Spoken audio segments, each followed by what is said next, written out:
Hi, Surfan. Hi, dog lovers. I hope you guys are doing good.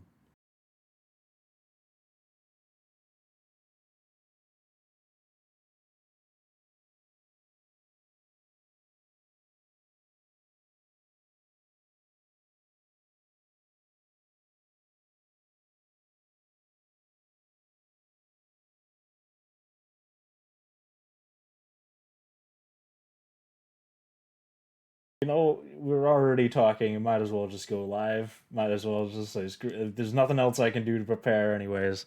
I've done all my things.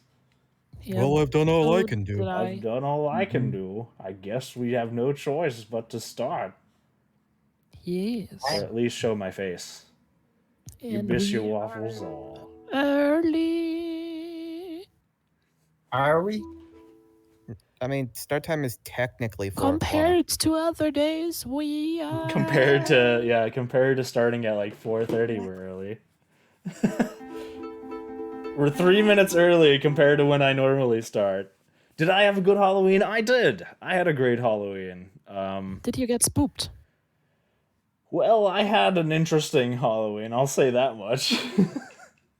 I don't know if you were there for my stream at all, but I ate a lot. I ate a lot of interesting things. Andy? I sadly didn't have too much time to look into it because we are currently crunching for Neon Divide. So Oh, okay. work. Yeah. And I was at work. I can't eat. I don't think I'm gonna eat a waffle for a very long time. I think.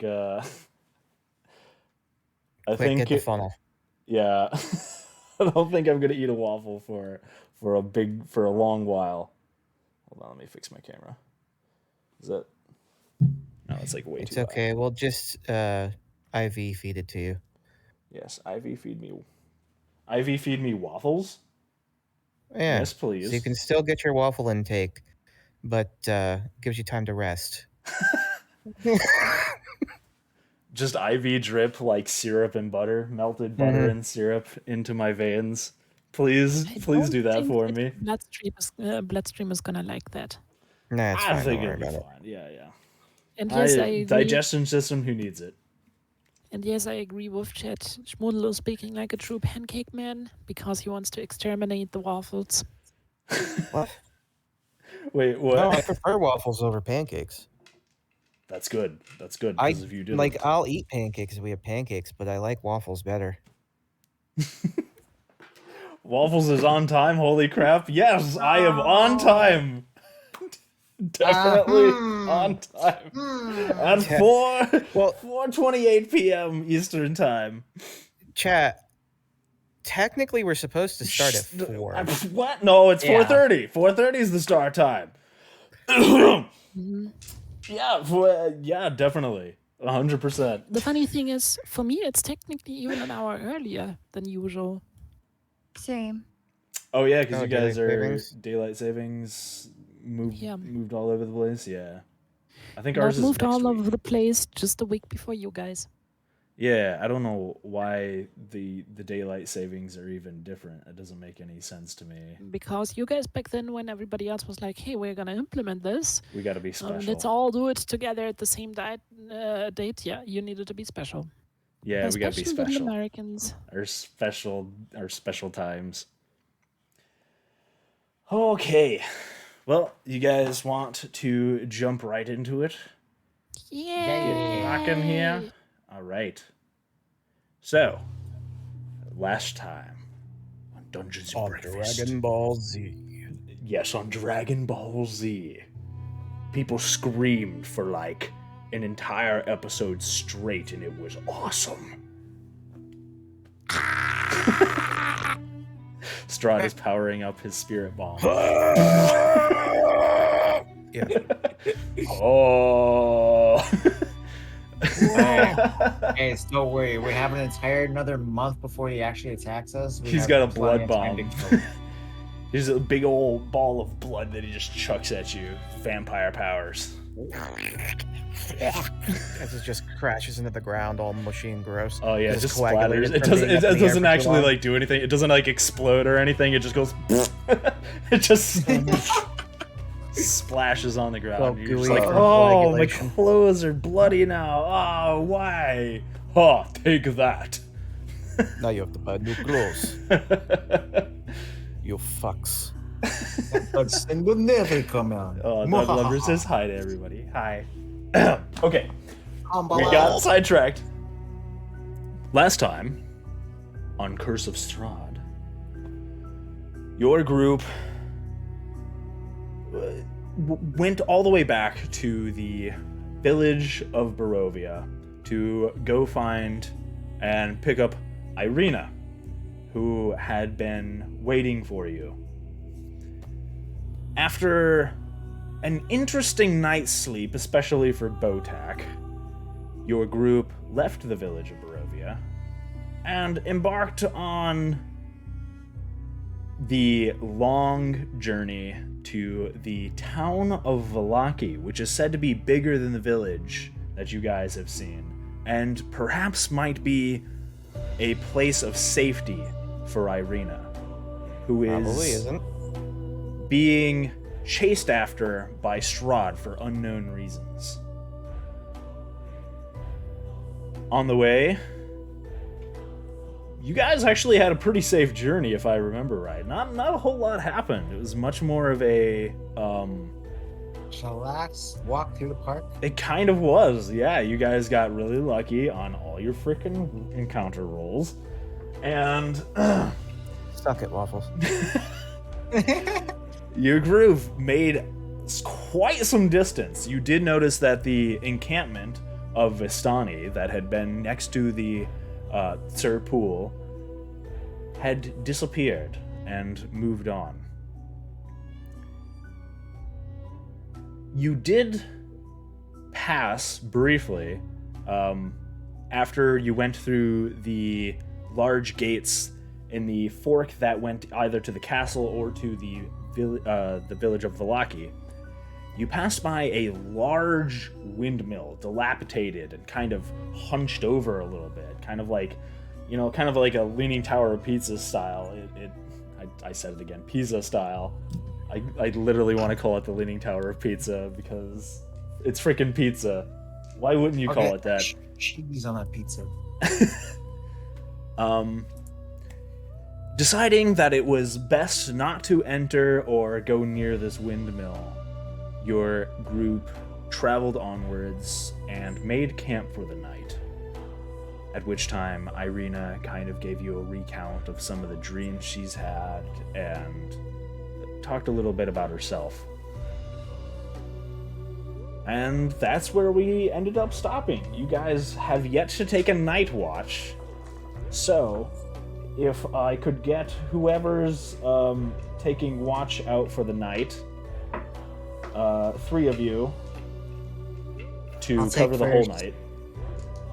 Irina can also decide to stay up and watch if you guys want to. Okay, Botak's I taking the can first. take a watch. I can take a second watch. Okay, Botak, roll a perception check as you kind of hang around by this campfire, All right, I'm good at this. kind of in this dark, 17. foggy night woods. 17. Okay. I dropped my D20. Give me a second. Ooh. Not this 20. Uh-oh. I don't know where it went. Uh-oh. You had one job. I had one job. Well, That's why I have 2 replacement D20s at my desk at all time. Give me I'm a not second. gonna look at the giant bag of dice that I have. I mean, I do have extras. But That one's your favorite? All of them. Oh, there it is. I've got like 20 D20s, but what happens when I need to roll all those D20s at once to like calculate damage Yeah, I got 15 for when D20s Strahd myself. attacks you guys? I'm gonna need at least 5 D20s. Oh lord. Don't worry, they'll all roll 1. Hey Plasma, how's it going? Okay, let me just make a roll here. Oh, I just hope that by the time we are fighting him, we all reached max level and I have my point at you and you die spell. Yes, you just have a wish spell. By the time you get level 20 and you have a wish spell, and you're just like, I wish I wasn't here anymore. Okay, that is. There is a max level spell for the bards that they get relatively late that basically allows them to execute every creature under, I think, 100 HP. So, Wow, power word death. yeah. Yes, Strahd. The power words are cool. Oh. They're all right, but they require you to know the opponent's HP. Fusroda. Okay. And let's say you use the power word death, it does absolutely nothing if creatures above 100. I know, that's why you use it late in the fight. Okay. Botak, as you're kind of sitting there next to this campfire, you hear, everybody's sleeping. It is. I was about to say it's deathly quiet, but apparently not. You just hear this loud snoring coming behind you from whoever that was. Gwyn, was that Gwyn? No, that was Crowley. Rude. This is Crowley. Okay, Crowley is absolutely snoring his butt off. He may have sleep apnea. We're not sure yet. You're trying to listen for signs of danger, anything that might alert you to something lurking in these woods. And this, you guys did go off of the path a little bit, and you're kind of in this clearing of woods. It is not a comfortable feeling. This place there's a fog kind of hanging around the entire area. The trees, a mixture of these dead deciduous trees and these kind of like pine trees. The only sorts of green you guys kind of really see around here are these coniferous, these very large pines. Other than Crowley snoring, it is quiet. You can't hear the sounds of, and you guys have noticed this ever since you came into Barovia. There's no sounds of insects. There's no sounds of any kind of creatures other than the ravens that you hear cawing every once in a while. Sometimes you'll hear the sounds of bats or wolves, but no chirping of crickets, no nightingales, no normal creatures that you would see or hear every single day. Maybe Barovia isn't bad. Yeah, no mosquitoes here. Yeah, You no do mosquitoes. appreciate No the annoying lack flies. of mosquitoes that are not biting you. Yeah, no wasps, no giant spiders.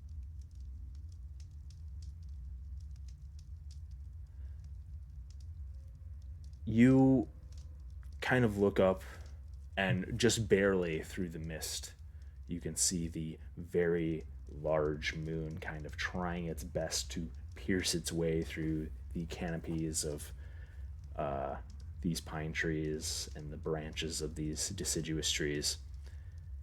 It is a still night, a quiet night. About halfway into your watch, you hear off in the distance a wolf howl. At one point in time, you think you hear whispers. It is extremely faint. And you kind of turn your head and see if you can find the source. Maybe it was somebody sleeping nearby.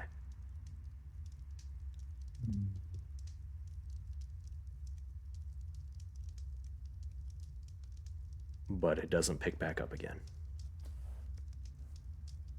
And you're left wondering what they were. Other than that, nothing really happens on your watch. It is a very, very quiet night. Ah, good. Who's next watch? Crowley. What's All up, right. goes over to Crowley. Goes, shakes him away. Goes, Crowley, you're up. Time for your watch. Alrighty. How the hell? Perception, right? Where the fuck is... There it is.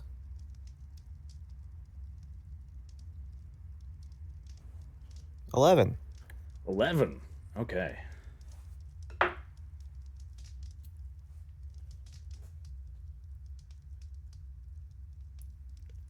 Crowley, you are also kind of jarred by the stillness of the night as you take your watch.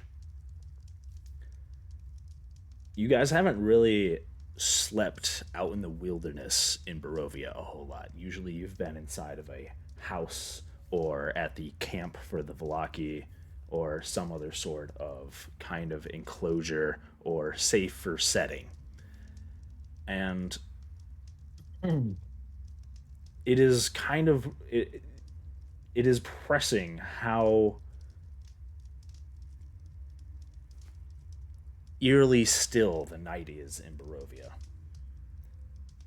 And it kind of gives you a slight chill. You are accustomed to nights on, your vessel, your seafaring vessel with the spray of the salty sea. And you're kind of thinking back on it for a little bit about those nights that you used to spend on your boat. Just you, the ocean, and the barely lit lanterns on the deck of the ship. And faintly, you can smell it. Salt on the air. A slightly cool feeling. Akin to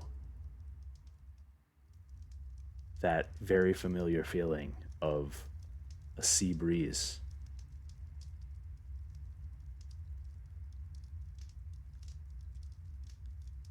And it hangs around. It lingers. It doesn't go away. What are you going to do? You going to do anything about it?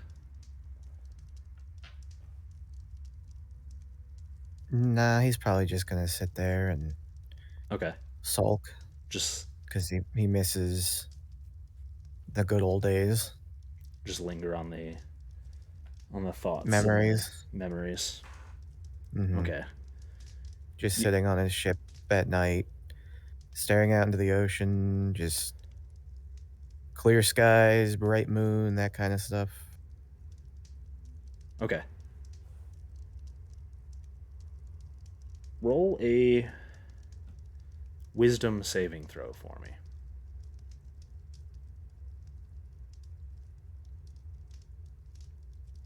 18. 18. Okay. For most of the night, you kind of smell this salty sea breeze. And you're not sure where it's coming from, but it brings back comforting and also sad memories. And you kind of just linger on those. And you kind of forget the eerie stillness of this strange place you find yourself in. for at least the remainder of your watch. Nothing else really happens. Okay. All right, third person on watch. I think Thuxora is gonna take the third watch. Okay, Thrixora. Roll me a perception check. That is a 15. 15. Okay.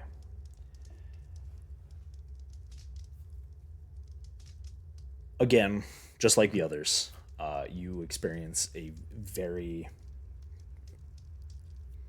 It's almost an unnatural feeling. There is a stillness to the air and to the night, even to the moon itself, but it hasn't really bothered you too much up to this point. More than normal, anyways. But for some reason, there's this lingering feeling.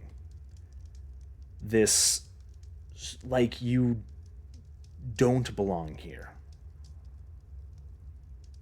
Like you are being watched by something. Mm-hmm. And you kind of peer around.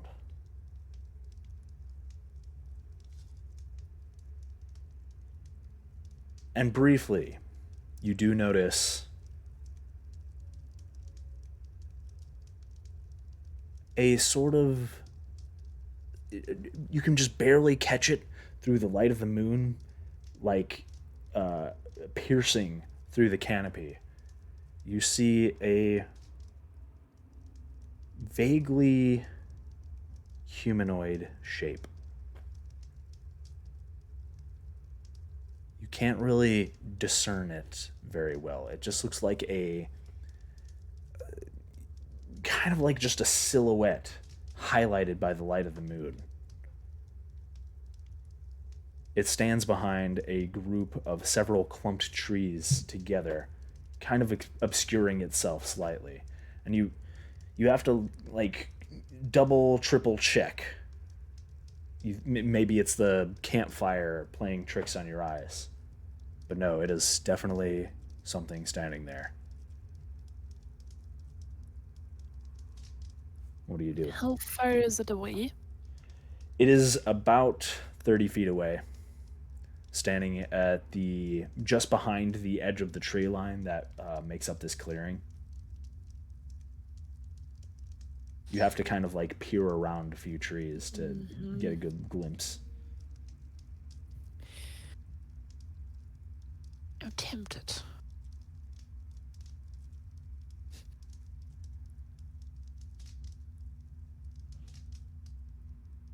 Really, really, really, really tempted to do something probably very, very stupid. Let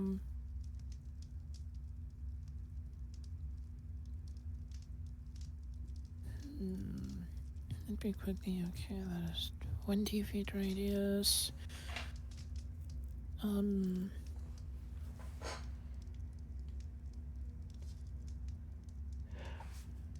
While you're trying to get a good look at it too, Thrixora, actually, could you roll me a wisdom saving throw? Okay. That is a 21. 21. Okay. Just a figure standing there.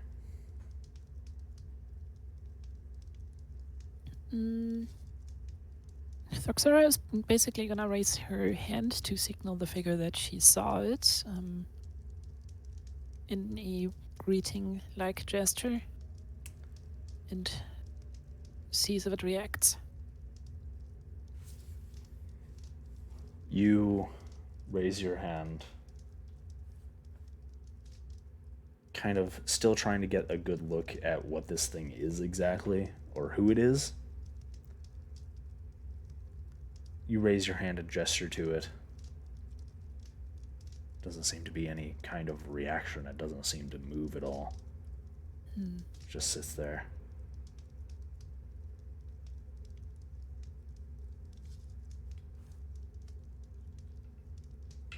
Okay, then I am going to use Mage Hand to basically seem like I'm sitting there, but instead I'm going to poke Botek in the cheek to try to wake him up. Okay. Botak, you feel a poke on your cheek while you're sleeping. You're having an amazing dream. It's so beautiful. You're dreaming about the sunshine All the again, pastries in the world. pastries, Oh, Lord. dreaming about stealing a pie from Crowley. One pumpkin pie. And you feel a poke on the cheek and it interrupts your nice sleep. Man.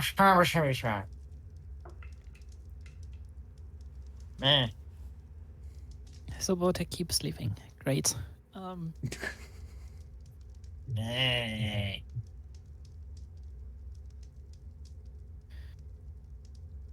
I think the next is there rocks or any other items that I can turn into glowy bits? Oh, there's Laying plenty of around. rocks, and there's plenty of rocks and twigs and all sorts of things. This is kind of a very, very, very untouched foresty area.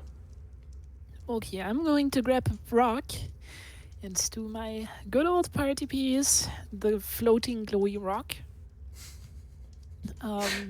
The classic Therxora. Yeah, to mix it up instead of the usually relatively warm light, I'm going to take a cold white bluish light instead, Okay. because that's the thing that I can do. So Fluorescent light. let's go with pink. Fluorescent Well, pink light. No, so relatively cold, but effective light, I would say. Okay. So almost white Yeah, completely. floodlight. And now I am slowly starting to float this rock over towards the first I'm going to start basically have it fly a circle above the camp, hoping that my teammates might potentially notice this relatively bright glowing rock flying above their heads. And then I'm going to make the circles slowly bigger until it gets closer to that figure in the dark Okay. So to see if it reacts somehow. as you're carrying this light over to this creature, hoping it maybe wakes up one of your compatriots on accident. Oh. Does it wake any of you guys up? You guys, it's up to you Yeah, guys. it wakes Quinn. All right. Sure. The sun. You guys all are. It's a bright light. It is extremely like. Is it morning? Morning already? Who turned on the sun? I did, and I think there's somebody standing over there.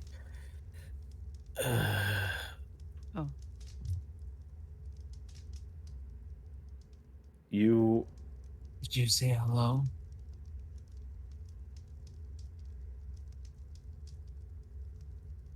As you say that, Botak, all of you, all at once, Therxora, continues to expand this light and move it closer to this being. You all hear something in your ear. It's almost in your mind. You can't tell if it's a whisper or what exactly the source is, but you all hear a hello. And the figure, Therxora, you are watching the figure right now, and as you get the light close enough, it disappears. Okay. Interesting. Just disappeared. Was that real? Rex, were you daydreaming? No, I'm 100% sure I wasn't. Okay, were you just regular dreaming then? We might be being followed by something. Oh. You look around briefly and you don't see any sort of sign of this Therxora. You don't see any of this sign of this creature. Well, I'm gonna go back to sleep just because I still need to get some rest. But if you see anything else, don't hesitate to wake me. All right. Same. Sleep well, guys. Do I you really want don't to like stay this. Sleep well. There's only some things. I think there's something following us. I'm gonna go back to sleep now. I love it. Gwen's gonna stay up with the Okay. sword.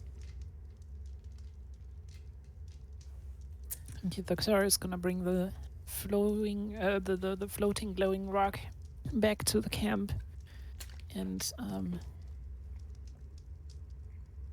land it next to the campfire for the moment. Okay. Actually, she's gonna turn it off again so the others can sleep. All right. Gwen, are you staying up for the rest of the watch then? Yeah. Yeah, the Right. shadow root appears. Crowley is 100% chucking a dagger at it. Because at that point, he's pissed off that he has to be woken up twice because of this stupid thing. Not cool, man. Gwyn and Therxora, you guys decide to. You turned off the light. Then there's just the light of the campfire. Yep. All right. You guys spend the rest of the watch, kind of keeping an eye out for whatever the heck this thing may be. After about 30 minutes or so, Gwyn, you hear the sound of a dog. But not a wolf, not a howl. It is a barking noise. A very familiar barking noise. One that brings back memories. Can you hear that, Thyxora? Therxora, you don't hear Oh. anything. No. Can't you hear that dog barking? Isn't that? Nope. Are you kidding me? No.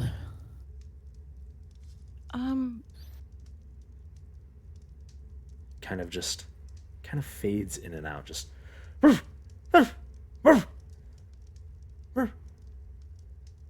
then about 5 minutes later. Roll a wisdom saving throw for me, Therxora. Again. Or not Therxora, Gwyn, sorry. Ah.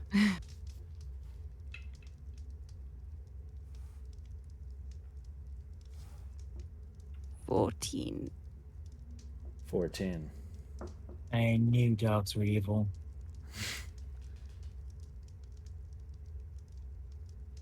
Don't say that to Crowley. He will murder you. Gwyn, you continue to hear this barking. This noise of this very familiar barking, and you are kind of instantly memories come flooding back to your mind. Good memories, bad memories. And you're kind of briefly filled with this emotional wave.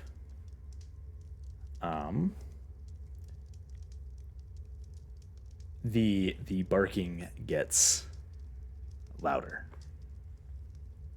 and it stops fading out, and it starts becoming a constant thing you're constantly hearing. It seems like it's just beyond the outcropping of trees where Therxora had said that they saw a figure.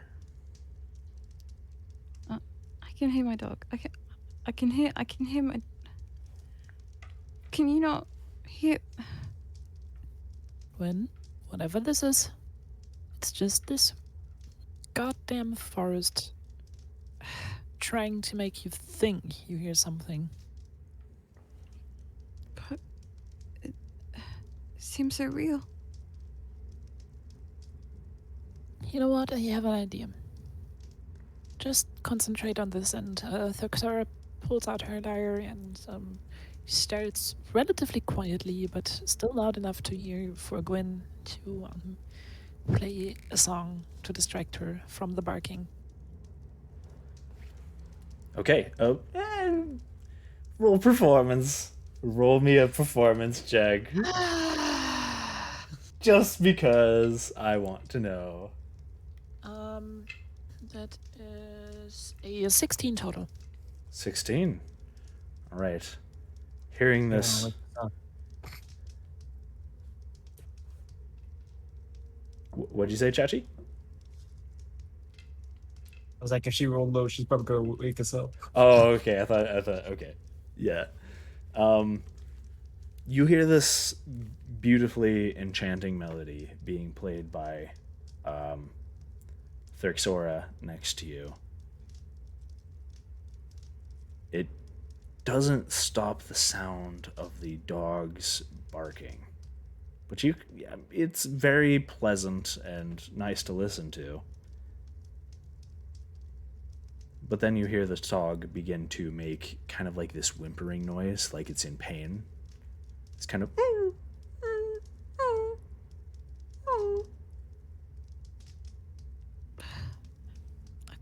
I can't. It's in pain. I can't drown it out.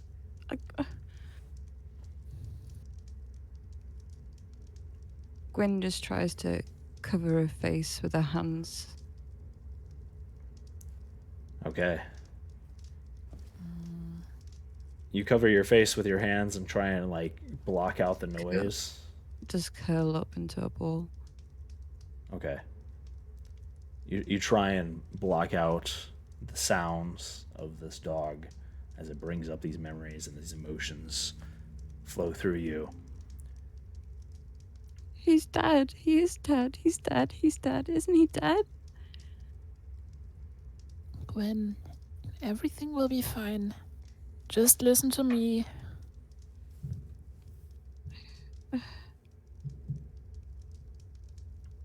Gwen just curls up. Tries to ignore the sound.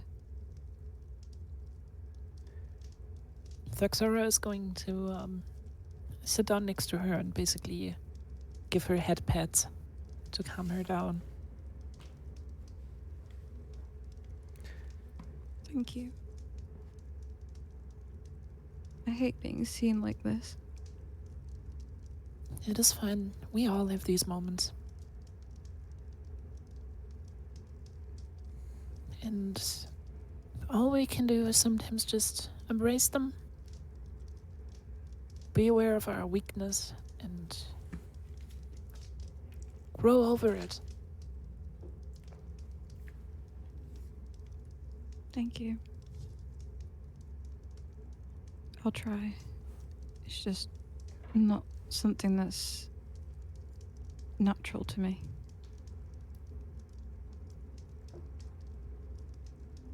And that's what you have friends for. Because if you can't overcome your weaknesses yourself, you can always count on your friends to help you with it. Yeah. I normally deal with this stuff on my own.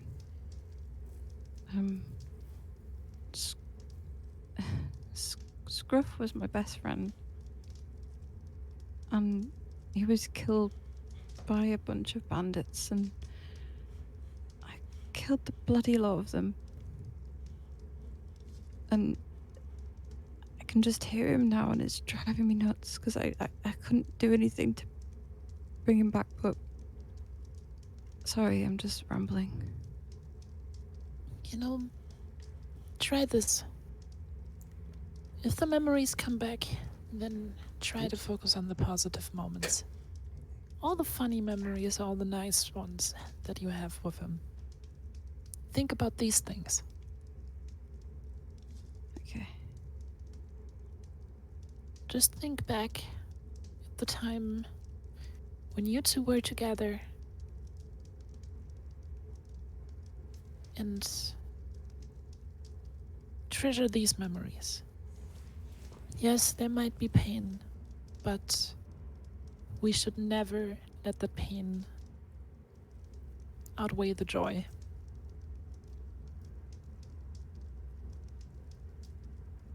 Okay. Thank you. I'm just gonna go back in my shell a bit now. Thanks.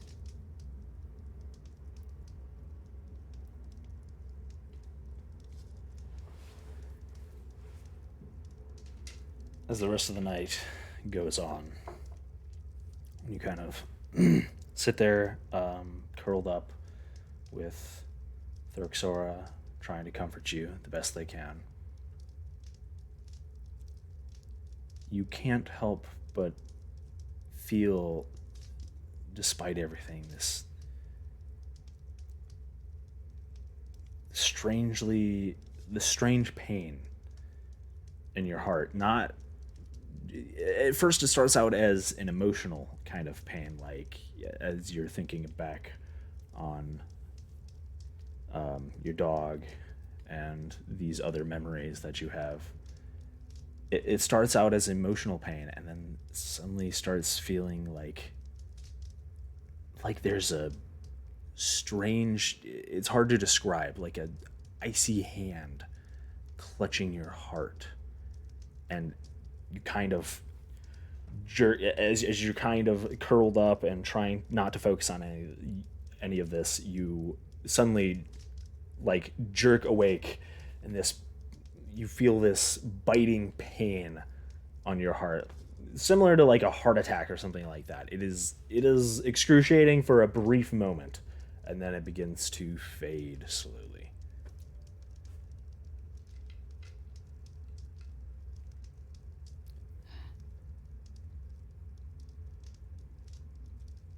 Mm.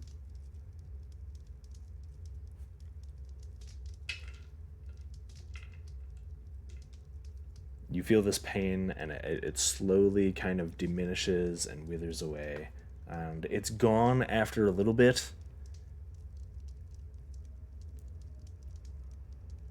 But you still feel this slight chill, this coldness to you for most of the rest of the night, and you kind of like, you know, the fire is there next to you, but it doesn't seem to be doing any good warming you.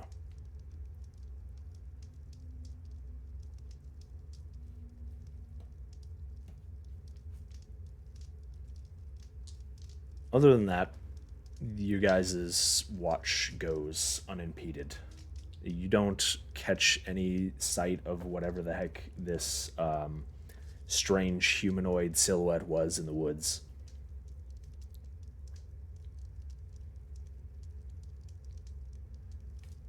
And eventually, morning comes.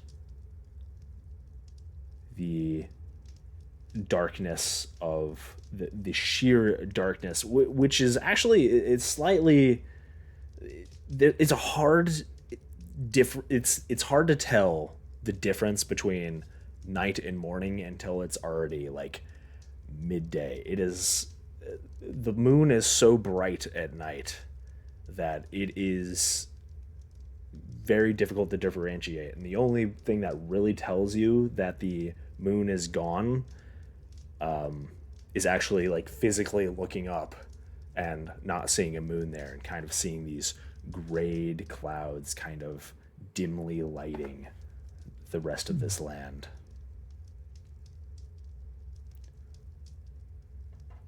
The rest of you eventually awake to the fire having died down. Gwyn kind of still curled up. It's morning time. You survived another night in Barovia. Congratulations. Hooray! Yay! And I just had something come to my mind that I could have done to calm Gwyn, but now it's too late. Aw. Rip. I could have used Silent Image to basically do a Build-A-Pupper session. That's Oh. delayed. You know, the idea that just came to my mind was basically to distract her by using Silent Image to create a illusion of the dog and basically having her describe the dog and then form it after it and then just have her toy around with it a little. Well, there's got plenty of time till you guys leave There's Barovia, always maybe, next hopefully. comment. Question mark. Yeah. Maybe one day. I'll just keep it in mind for the next time something like this happens. Irina has already gone to start kind of make what kind of breakfast she can with this kind of it looks like some sort of like dry tack with some cabbage, which you are starting to get sick of because literally every meal you've had in Barovia so far has had some sort of cabbage or potato or other hearty vegetable, and you guys smell yet again more cabbage being cooked. Sounds like Limbo.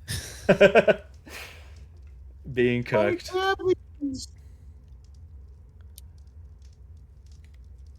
Thuxara is gonna move over to her and basically see if she can help somehow. Okay. Yes, could you grab the potatoes? I didn't bring a lot of... Well, I brought as much as I could, but to feed a whole group of us for an extended period of time, I'm afraid we don't have much in the way of dried goods or something easier to carry. So I brought what I could, but we will have to get more food at some point. Yeah. I mean, I expect us to reach this other town relatively soon, hopefully within the day. So then we can stock up. And she, with a movement of her hand, just floats over the potatoes. Oh, hold on. Wait a second. Oh, Edge Crusher, thank you for bringing that up. I forgot all about that. Oh no. We're just gonna get rid of... I still have the trick and treat redeems up for the points from Halloween. Hold on, give me a second. All right, if I make waffles, eat it waffle. No, don't trick or treat me. No, Let's go no. hot sauce time. Oh, let's get them out of here. Oh god. Okay, I got... they're I gone. could- Oh, guys. Got something other good that I can do. Okay, we're good. Well, you can't do a waffle fly. Why do I have my redeems off mid D&D stream? Strahd just comes out of the forest and starts like, yes, it is me, Strahd. Wait, I can do a Strahd flex. Okay, Deadly, if you're doing a flex. You're right. Ooh. I'll do a Strahd flex. Hello, it is me, Strahd. Come, flex with me, adventurers. Yes, use those muscles. You will never replace me on my throne if you cannot flex well. Hoo, ha, ha. You call that flexing? And this is why we love your waffles. Yes. Flex with me, ha ha. One flex. Ha, So Oh my he runs a gosh. drug ring, he's a vampire, And and he's an flexes. avid bodybuilder. I mean, you gotta my stay in gosh. shape. Like, you think vampires just get free muscles? No, they gotta work for those muscles. The only I know, reason basically- vampires are super strong is because they have an eternity of life to build their muscles. And I'll basically just imagine a scene where everybody is having a flexing contest around the campfire. First Crowley, he's pretty muscular, but nothing super special. Then Botek, he is basically just a small mountain of muscles. It's just Gwyn, who just has bigger biceps than Botek's head. And then Thuxara and Strahd are just sitting there like, ah! Irina flexes and she's like, she's just absolutely built. She's just like, is this okay? And you just see like these bulging muscles with like veins. I've been practicing. So splitting logs muscles is what it is. she's been chopping wood. Chopping wood is that'll build some muscle. Oh yeah. Oh yeah.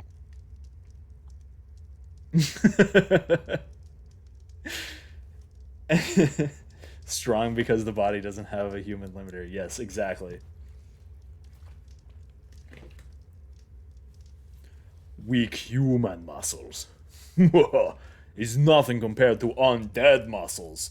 Muscles are so much stronger when you die.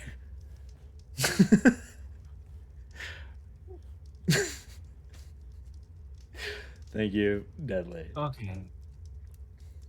God, now I just want Strahd to flex next time he shows up. Anyways, you grab the potatoes. You cook them. You help her. Are you gonna peel them with your mage hand? Just to show off. might be a little extra work. You kind of take one potato in your hand and the peeler in the mage hand, and kind of begin to peel the potatoes, kind of showing off. Irina kind of looks at you. I won't have you roll potato peeling performance check. She kind of looks at you. That is a interesting skill. I have not seen anything like that. It is almost as if you have a ghost following you around or some such. It's more like a third hand.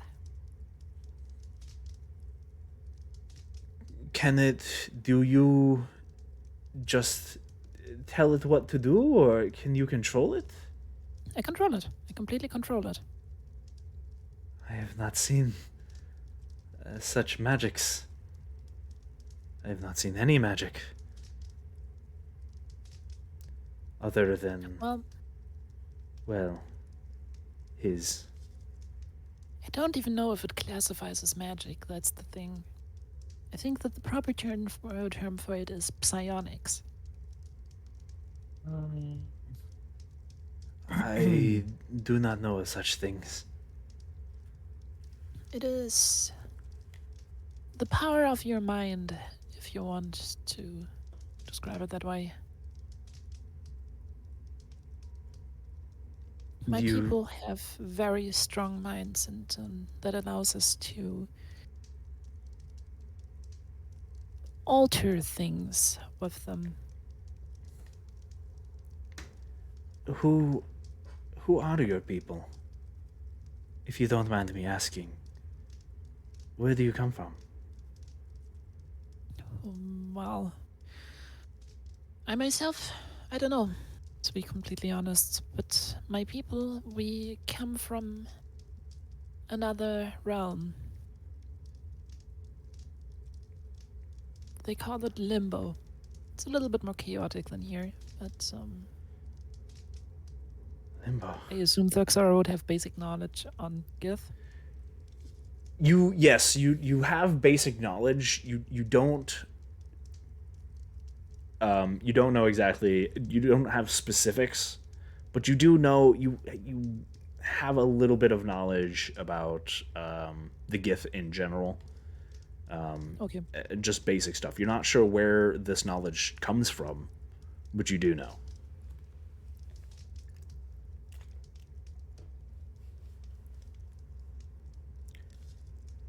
That is interesting. It is a strange concept just to hear about the outside world. I would love to hear more of your homeland one day. Maybe one day all this shit is over, I can show you. I would love that, yes. But we should focus on trying to get out of here first.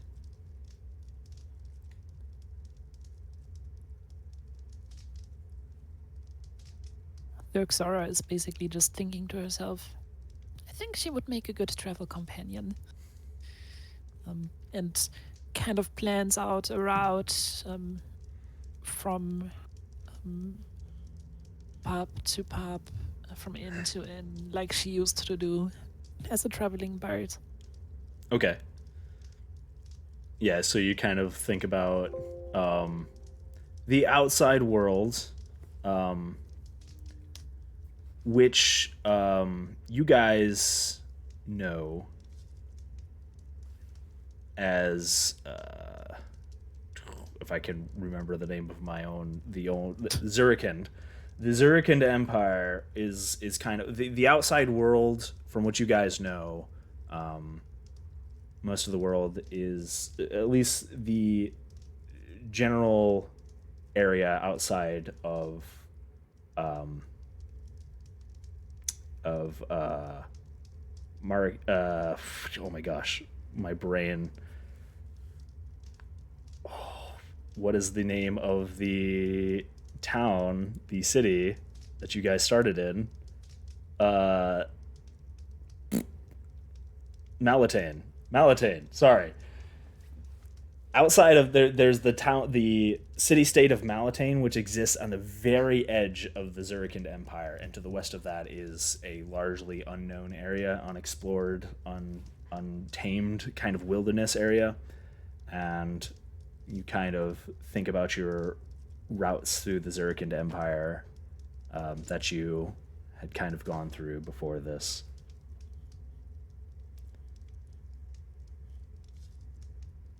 She kind of listens wistfully for a while, and eventually you guys get she hands out all the rest of the food. I would love to see the outside world one day. To be honest, I've never experienced anything outside of my own village.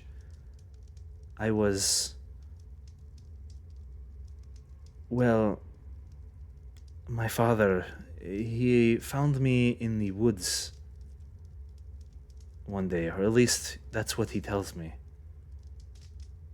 By myself. Just a babe crying in the woods. Oh. No one around. He took me in and brought me up in the village. That is all I've ever known. I've as I said before, I've dreamt of the outside world, but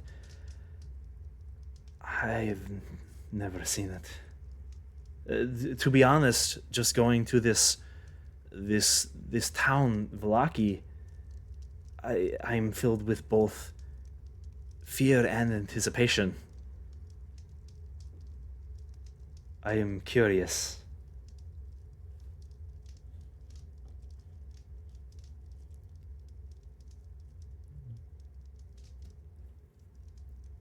My father always took great steps to make sure that I was safe.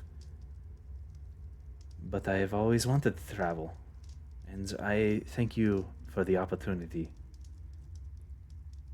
to let me accompany you. Yes, one should always see the world they desire. It's fun.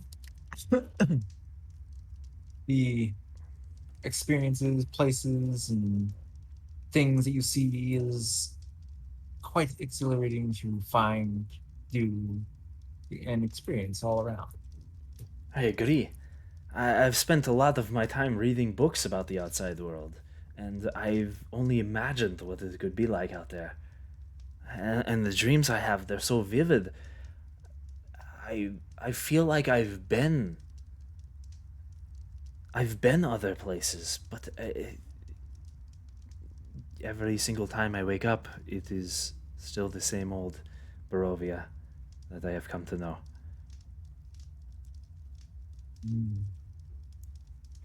When you read about the outside world, what was the things that you liked the most? To be honest, I couldn't choose. I think what intrigues me the most is the sunlight. Interesting. Thuxara is gonna use her, or she's basically gonna walk up to Arena and use her. Please don't butcher this. Prestidigitation. Prestidigitation? Prestidigitation. To create or basically create a miniature sun in her palm. Oh, okay. And Okay, sort of like from your approximation, what the sun kind of is, like this burning ball of shiny light you kind of produce into your hand. And additionally, what she's also gonna do is she is going to mage hand a little rock, basically just a bit of gravel. Okay. Use light on it and try to match it as close to sunlight as possible. And Okay. mage hand it into this into the core of this illusion of the sun, just to make it more realistic. Okay, so you kind of like make the sun extra glow super bright Yep. with this illusion, kind of putting the rock, the glowing rock inside of the sun. Irina sees this and is sort of, you can just see her eyes focus on it intently. She kind of drifts away consciously and kind of just focuses on it. It is so beautiful. And it's not even half as good as the real thing. I can agree. Coming from someone that lived deep underground in the outside world, the sun was something definitely to behold. Baltic, is that why you chose to follow what's his face? Tolvirin. Tolvirin?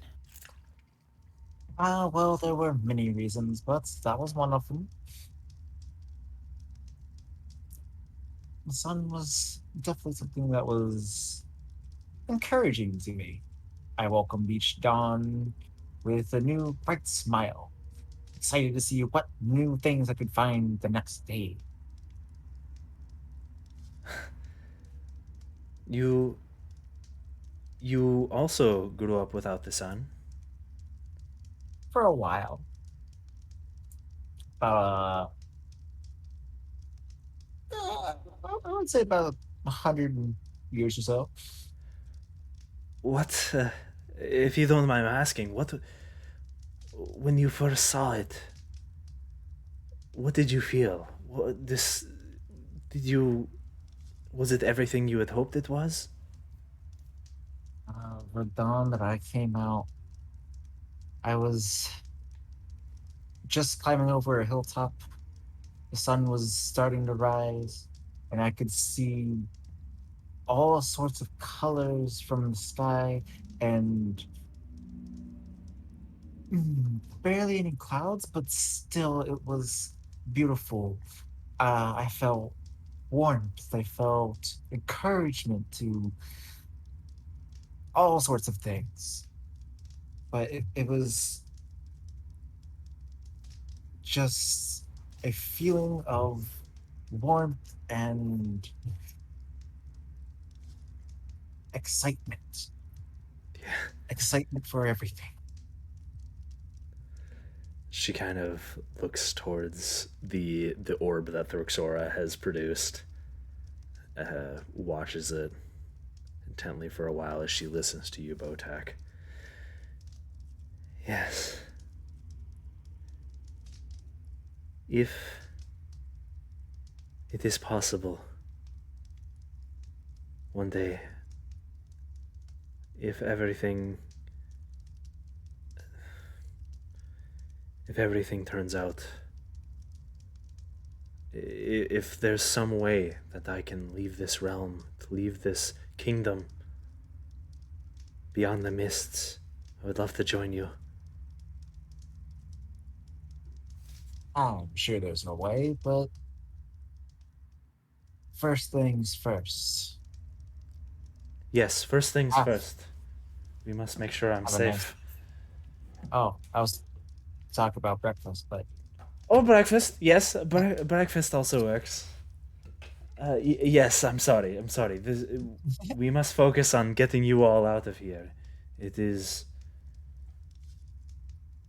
of utmost importance that you return to the place from whence you came. who knows? When we find that way, you might be able to join with us. I would love that. I don't know if it's possible, but perhaps. At any rate, we will not get there if we are talking the whole time, so we should eat and perhaps continue on. Yes. Thank you for sharing your stories with me. Not a problem. Always good to recount the fun times and excitement in first seeing sun. Yes, yes, I cannot wait to at least experience Valaki.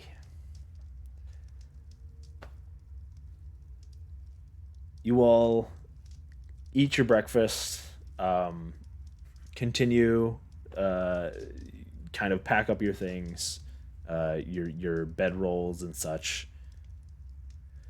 What do you guys want to do now that it is a new day? A new day, a new dawn. Keep Ish. moving Dawn, further I down use the the word road. dawn loosely. What'd you say? Go to bed. Back to Oh, wait, sleep. weren't we gonna deal with the windmill first? No.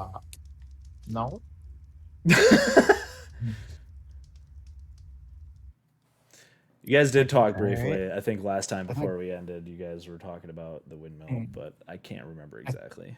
I think we decided that we were going to hold off on the windmill for Yeah. just get Irene into the town first. Yeah. Okay.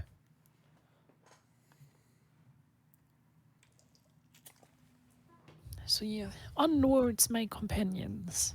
Okay. You guys go back out to the road and to the northeast continues along the way that you guys saw, and then you see, sitting on top of this hill as you go back out of the road, you see the windmill again, kind of just sitting there, turning barely in the wind. And it is not rainy today for once, which is good. It is kind of a drier day, but there's a heavy presence of fog. It is the fog is much thicker today than it was before. And it takes you, you see this windmill in the distance, and the top of it peeks out over the top of the thick fog, and you see the turning, the blades of the windmill turning ever so slowly. And you guys continue to follow this road to the northeast then?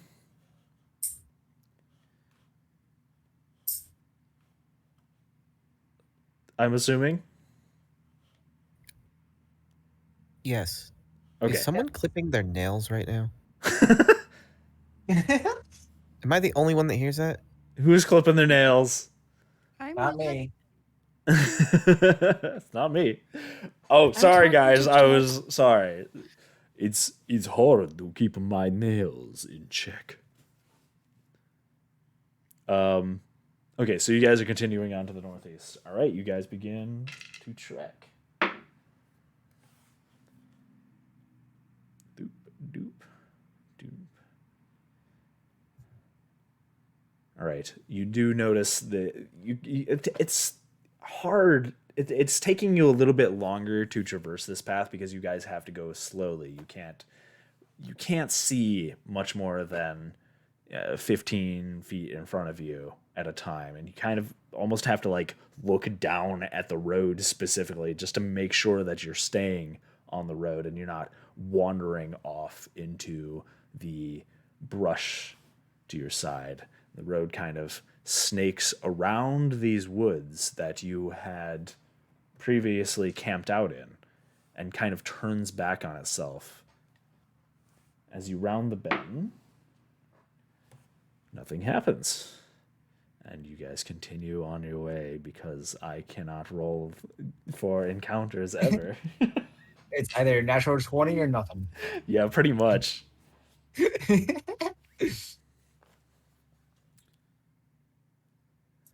As you round this bend in the road, which takes you a couple hours to finally get to a point where you see kind of a part in the trees, a clearing to your right. And you hear briefly, as you pass by, the sound of soft waves lapping against a shore. Kind of this sploosh noise, this very soft and very far on the, barely at the edge of your hearing range, but you guys hear it. Speaking of which, who's in front, by the way? Who's in the front of the marching order? What's your guys' marching order? Oh, isn't it usually Botek, Crowley, Thixora, and then Gwen? Yeah. Okay. Mhm. Botak, and then Gwyn in the back, and then Botak, Crowley, Thixora, Gwyn, and then Irina is in the middle. Yeah. Okay. Here. Okay.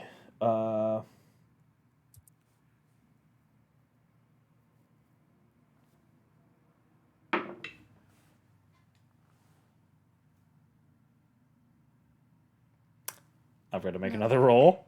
Give me a second. No. Give me a moment. Give me a moment, because I wasn't expecting that roll. As you guys continue onward, I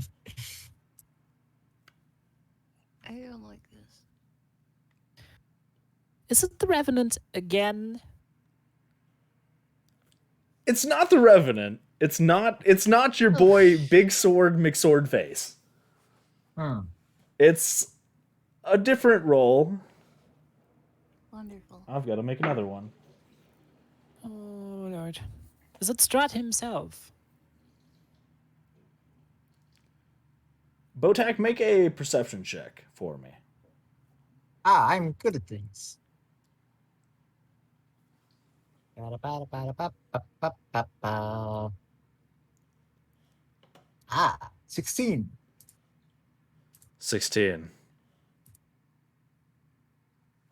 As your group travels along this road, you kind of hear these waves. This kind of, it sounds like water. Something you not the water of a running stream, like the water of at least some sort of body of water, waves kind of crashing against the shore, just very lightly. A shoreline. Do you guys do anything? Are you guys going to continue on the road?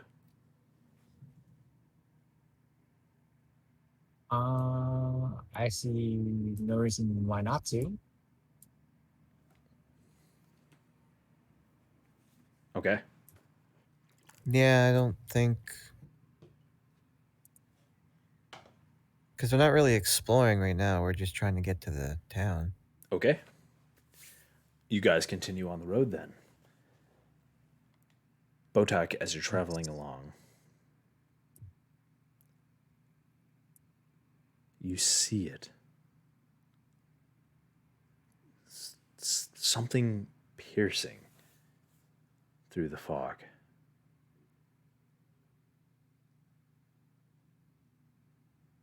It is bright and it stands out against all the murky, dark colors of the roads and the dead trees and the pines that are surrounding you as you continue to move along this kind of muddy dirt road.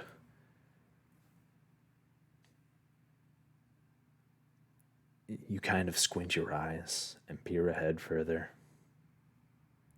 It's firelight, or at least that's what it looks like. Kind of this flickering light that is very akin to firelight. If it's not fire, it's very much like it. Just sitting in the middle of your path on the road. You guys continue forward. Oh, What are you humming about, Botek? um, yeah, I don't know how to explain this. So I'm just gonna say this. There's literally like firelight in the middle of the road.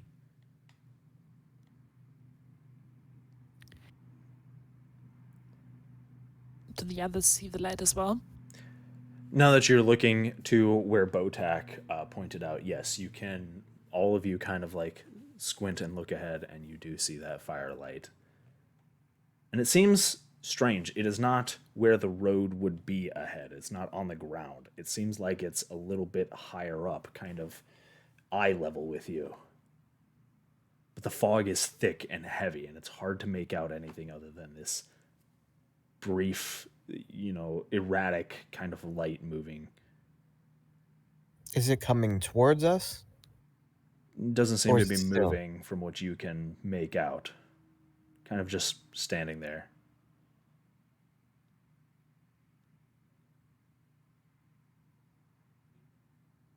Advance with caution. Is that what you guys are going to do? Advance with caution? Can Crowley try sneaking through the brush to get a closer look Sure. You before? can. There's there's a thicker brush. It's not just the dead trees and the pine trees. There is bushes and kind of a brush to the forest to your side. The bushes don't look healthy, but they are thick enough where you could definitely hide in them. Okay. So yeah, Crowley will try and move a little closer. Guys, just wait here. I'm gonna sneak up and see if I can figure out what it is. Okay, bud. I'll signal you when it's okay. Be safe. All right. Crowley, as you sneak ahead, roll stealth for me. I got a 21. 21.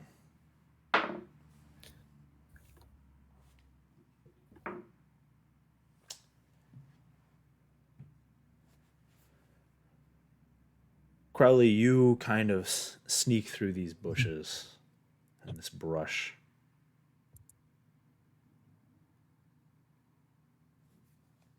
At least the best you can. You kind of make sure that if there's anything on the road, it's definitely not going to see you. And you're pretty good at sneaking around. You've had experience with it, and you disappear from one bush behind a tree. In the fog, you are pretty sure the fog is definitely helping you conceal your position as you move forward. As you get closer and closer, the firelight becomes brighter and brighter, and you kind of get behind one bush and peek your way out of it, and you see before you this large, dark horse. its eyes fiery red, this bright color. Smoke emanates from its nostrils. The muscles on this horse are. It is a beast of a horse. For a mane, fire streaks along its back. Its hooves brightly glowing.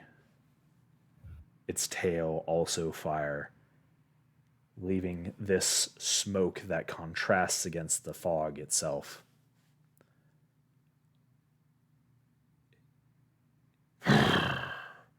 It makes this dark, low growl.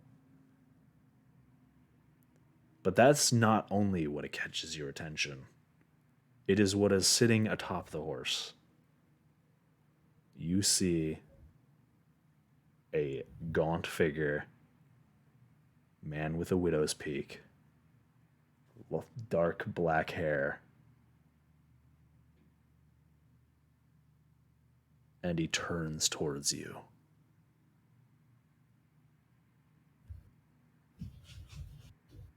Please, there is no need for sulking about. I merely wish to speak.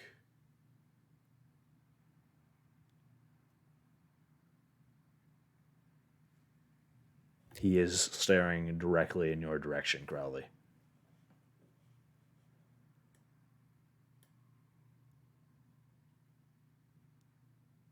All right. He'll get out of the bushes. Hey, you can never be too careful. Never know who's out here. This is Strahd, right? Oh, it is. It is definitely Strahd. Yes. Okay. It is. You recognize him as Strahd, sitting atop a fiery, burning horse, I want that horse. seemingly unperturbed by the flames. Where are your friends? They're close by. I just offered to scout ahead just in case. Ah.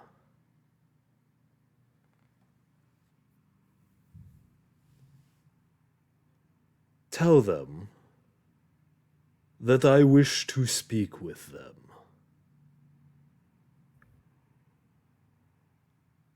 Crowley's just gonna whistle to signal them to move forward. You guys know what that means? Means This wasn't get your discussed ahead of asses over time. Well, let's go then.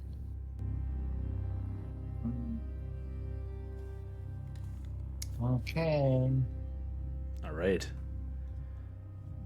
The rest of your group moves forward, and as the fog slowly gives way to vision of this light, this firelight, you also see this huge burning horse, Strahd, sitting atop it,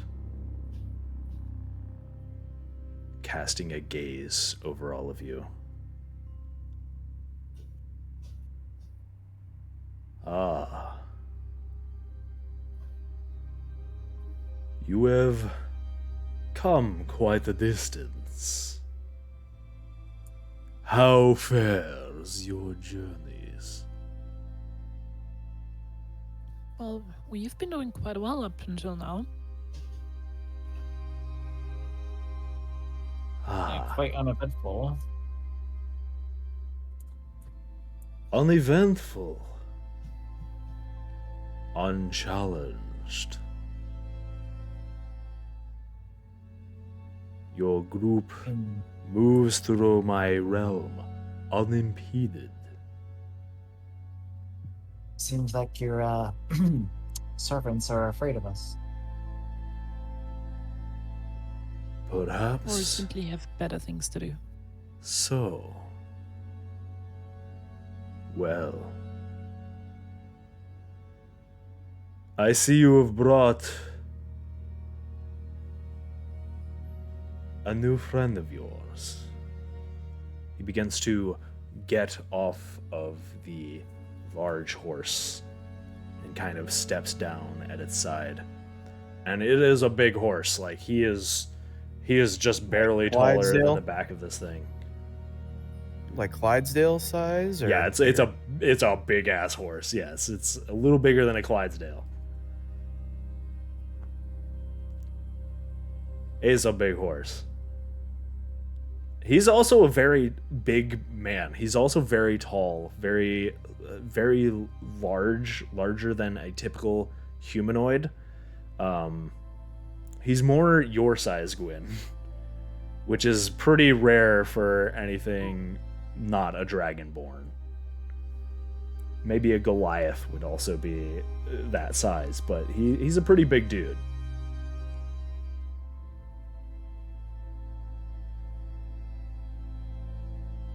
Irina, you notice, kind of has this scowl on her face, watching him, teeth gritted.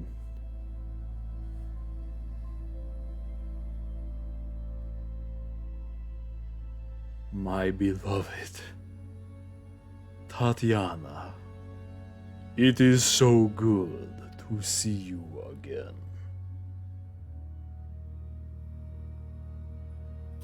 How have your travels been with this group of outsiders to my realm?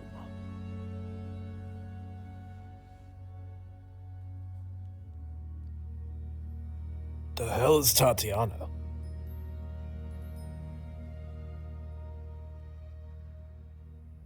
Tatiana is the fairest beauty in all of Barovia. We finally see each other once again.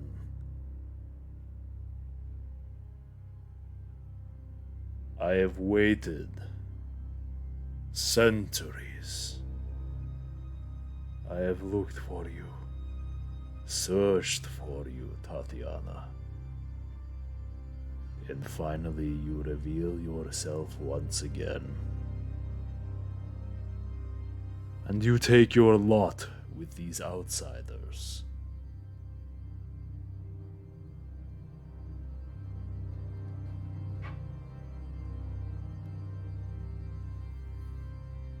It would not be a lie to say that I am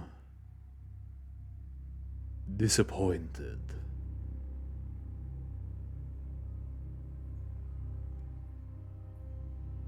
Tatiana kind of steps forward. Whatever it is you want, I cannot give it to you. I thought her name was Irina. I don't know who this Tatiana is, or why you keep calling me that. Okay. I do know that your persistence and your relentless pursuits brought about my father's death. He was taken. He died trying to protect me. And you speak as if you care about me.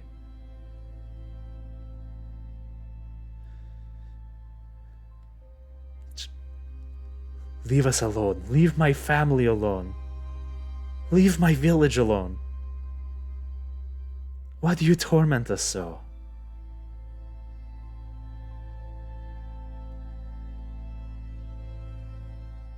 My beloved Tatiana, Strahd kind of moves forward, his hand outstretching towards her.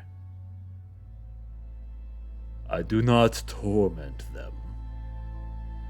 I protect them.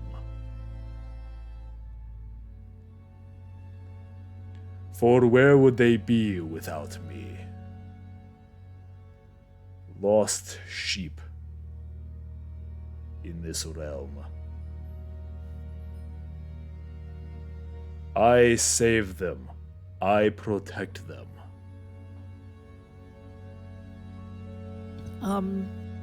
Thuxora is basically gonna walk into the whole situation, Jack Sparrow-like, and place yourself in between Strahd and Irina, and being like, so, assuming that you're protecting the people that you claim to protect, what is the thing that you protect those people that you protect from things for?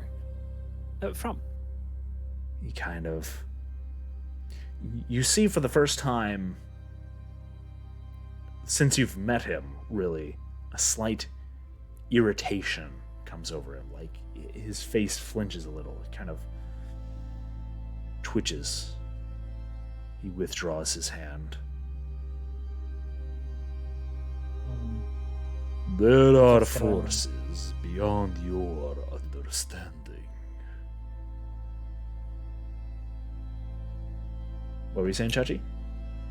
Protect was gonna do the same thing Okay. and just be like, Kind of standing there.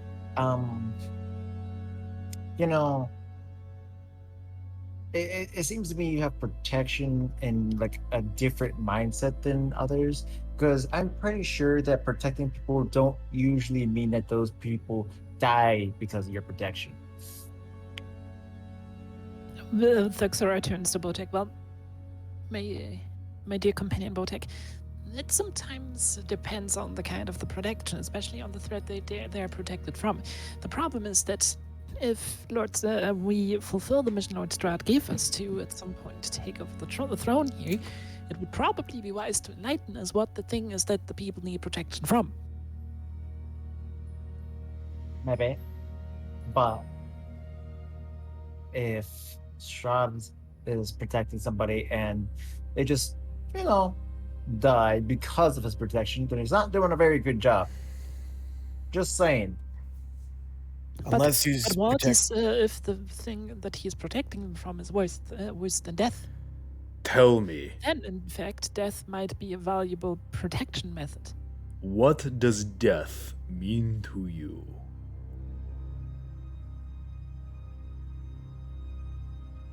Thuxora turns around and being like, the end of life, obviously. The end of life. But even then, one soul persists on.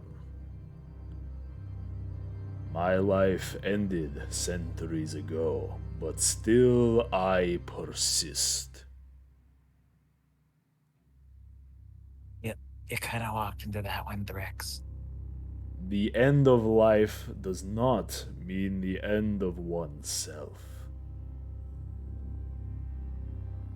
It could lead to even greater discoveries of the self.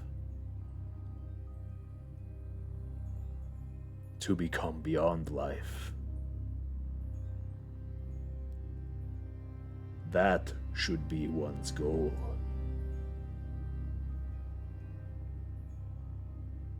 For we do not need to be limited by such things. In my realm, you can be safe, knowing that life is not the end.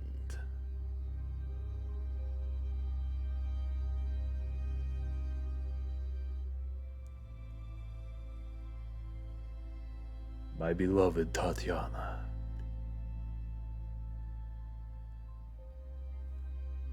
what is it that you seek more than all else?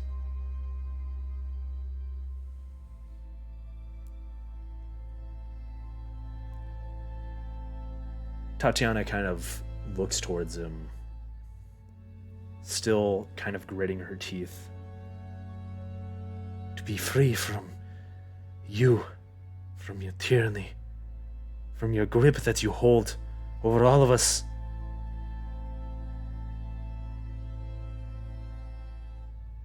Strahd shakes his head.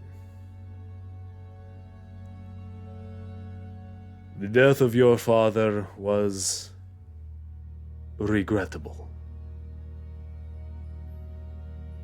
He served well under me. He was a fit burgomaster for the village. Your brother, however, is perhaps too strong-willed. He will fight me, of that I have no doubt. But there is no reason to.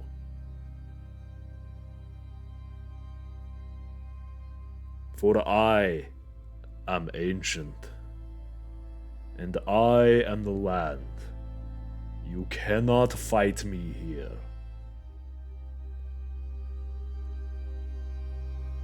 You can join me, Tatiana. You seek the sun, the greens of the outside world. He kind of extends his hand once again, outreaching it to her. I can show it to you. I can show you that which you seek more than all else. I can show you the meaning behind your dreams. You need only take my hand. I'll make a roll real quick.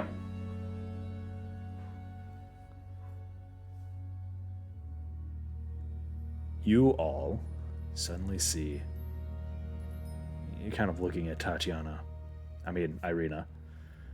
Her eyes kind of glaze over for a minute.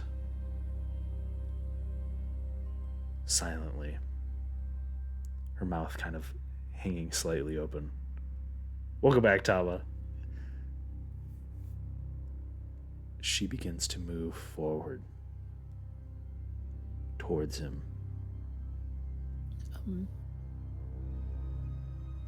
Thurxora is going to basically slip in the middle of the two and be like, "So, Lord Strahd, sorry to interrupt, but I'm getting the feeling you're here for a reason. May we ask for the reason?"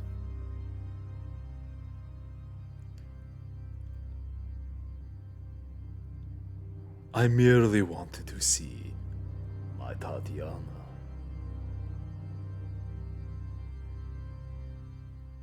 There is no other greater purpose that I seek.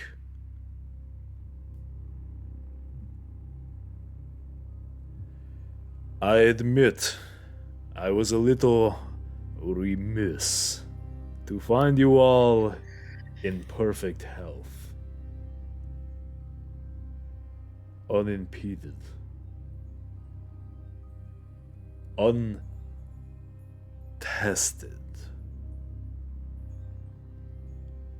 He withdraws his hand once again, thinks for a moment. Perhaps I can fix that.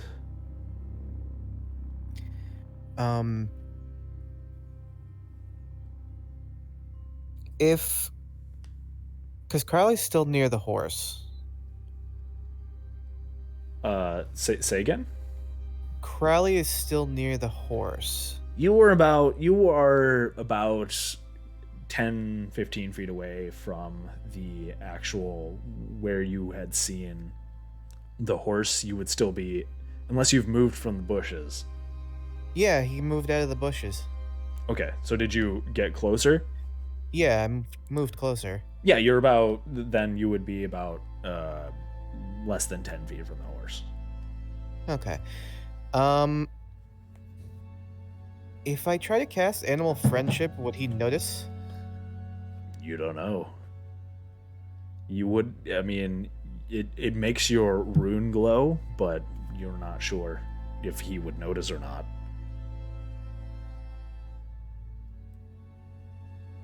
Please keep in mind that we're not able to ride a burning horse. Why not? No, I know this. Listen, All right. Kachi, our fire mage is gone. And Well, then I think I'm gonna try doing that though. Okay. You're gonna cast Animal friendship. animal friendship. Okay. All right. Your rune glows for a moment as you kind of reach out your hand to cast animal friendship on the large burning horse.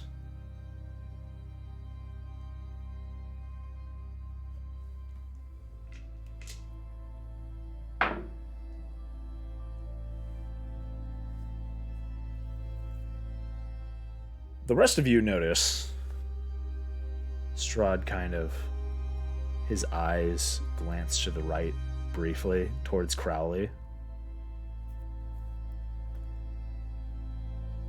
There is a loud whinnying noise of this horse as it kind of rears its hooves up and slams them back down on the ground, kicking up this mud from the road. And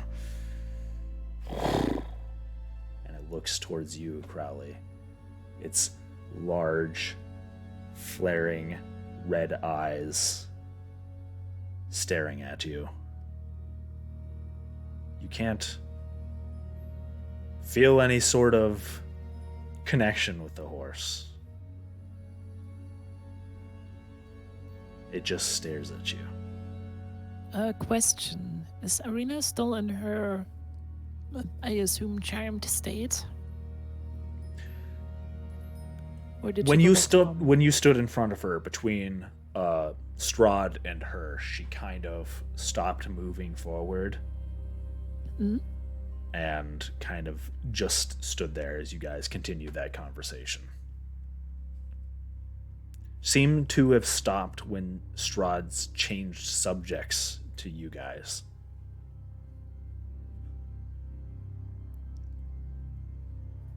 Okay, so is it still visible that she is under some form of spell, or is she completely back to normal? She kind of still has that washed out look to her eyes, like Okay. this glazed over expression.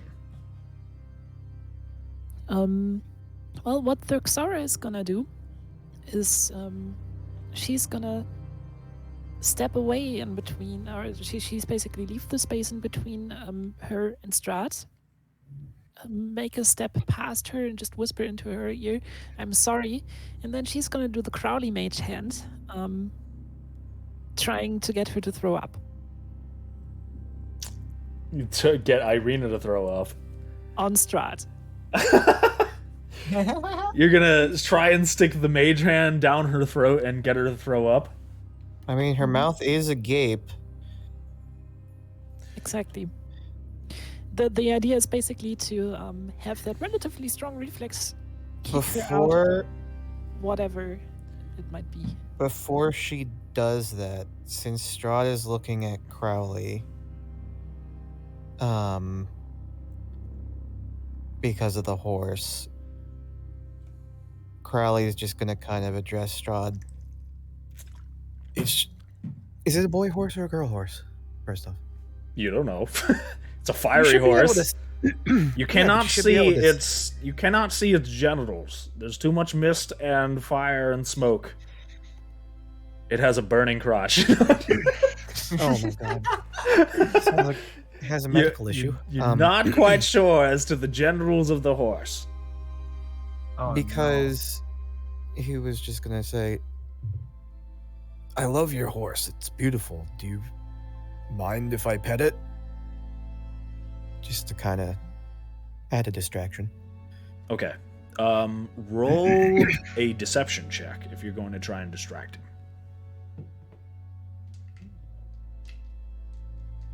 20. 20, nice. He did not roll good. He kind of looks towards you.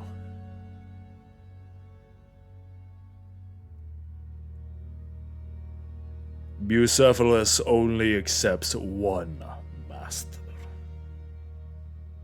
Oh, I don't want to be your master. I just wanted to give her a nice pet. You are free to try. And as he's in the middle of talking, you guys all see Irina suddenly bending over, kind of this mage hand kind of is your mage hand invisible or is it visible? I can't remember. Gifts Rap Psionics makes it invisible. Okay. You guys just see Irina kind of lurching over, kind of just all those delicious potatoes and cabbages from this morning Projectile vomit are now all over the road in front of her, and her eyes kind of, you can see her, she definitely has a lot more expression to her face now. She kind of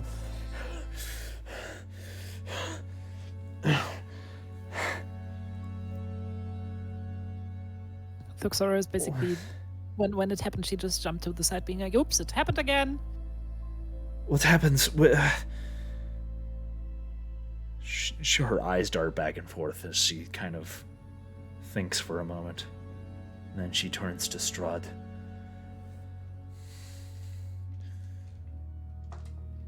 You seek my favor, and yet you try to use these tricks to ensorcel me. Strahd has turned his attention away from you entirely, Crowley. And you can see a clear look this time of irritation on his face.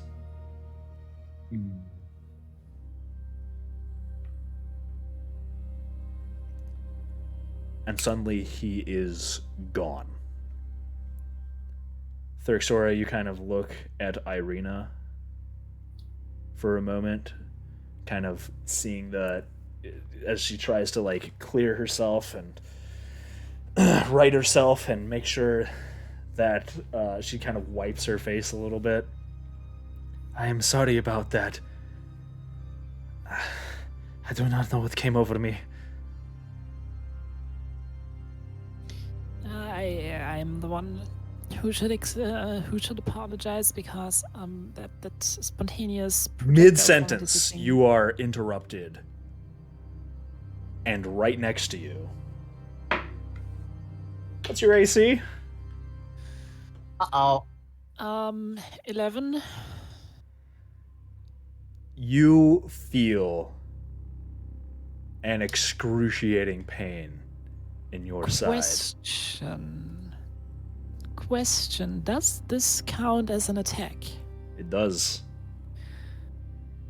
Then, as a reaction to this attack, I will trigger my Give the Ripe Psionics shield. Okay. Which gives me a +5 to my AC, including against the triggering attack. What does that put you at, total? 16. 16. You briefly... Actually, this would be an attack. That would be against an attack which you can see. What is your passive perception? 16.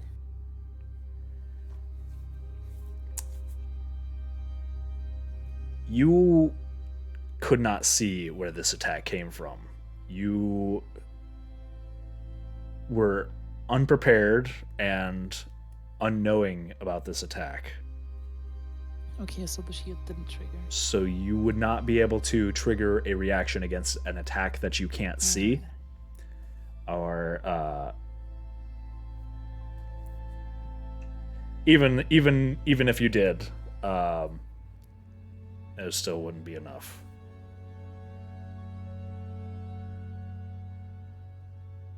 Before you can even notice what is happening, you feel a pain in your side. reflexively, you put up the shield to try and stop this attack. Try and whatever the heck it is, something, your instinctive reaction is to cast this spell. But it persists. It is instantaneous. It is painful. You take... Can we see the thing that's attacking? Yes.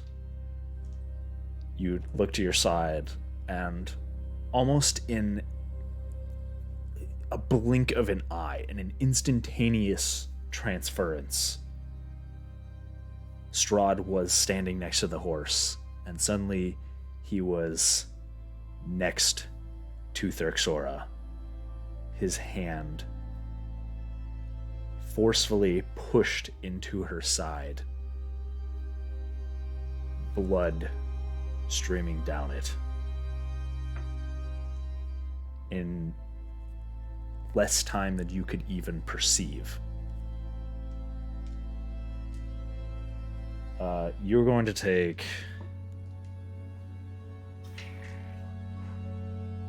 Let me see if I can find the right dice.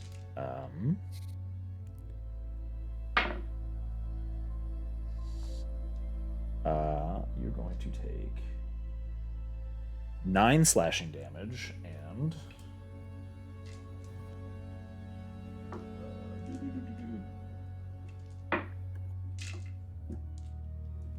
And...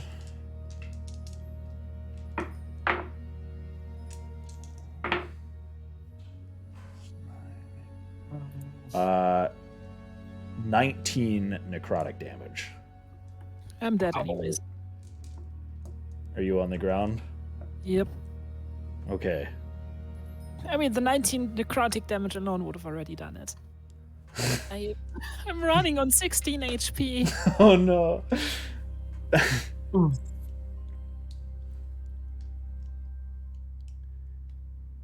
You feel this jolting pain, Therxora, and the rest of you just watch as he's in one place, bam, and he's in another. His hand in her side, blood flowing down it. The pain is so great for you, Therxora. You kind of pull away, look at him for a moment, then collapse onto the ground, unconscious.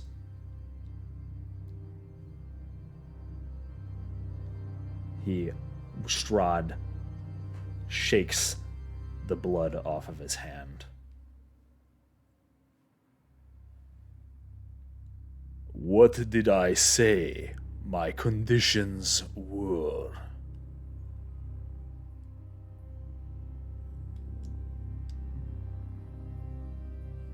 No harm to Tatiana. How dare you sully her?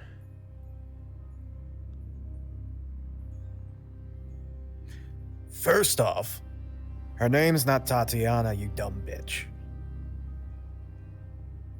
If her name was Tatiana, she would have been named Tatiana. So stop. You're annoying me. Second off, we did nothing. She threw up. Third off, if you want to win a woman, you don't try and use mind tricks. Manipulative scumbag. All very true. Do we need to teach you, take you to a class to show you how to, actually date someone, or to be a nice person, or some shit like that, because you fail miserably? Maybe some romance lessons. Have you never read a romance novel? The fuck? He turns towards you, kind of squinting his eyes a bit. You forget your place, sea thief. No. I'm right at home. This is my land, and these are my roads. For now. Do you take issue with me, sea thief? Would you like a chance to prove yourself?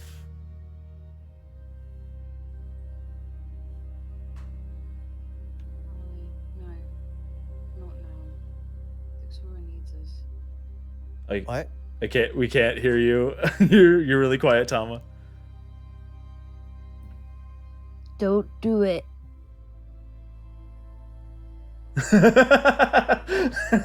Gwen just like, don't do it. Well, first off, I don't think you fully understand who you're fucking with. You may be the ruler of this land, but there are many more who could show up here that could fuck you up.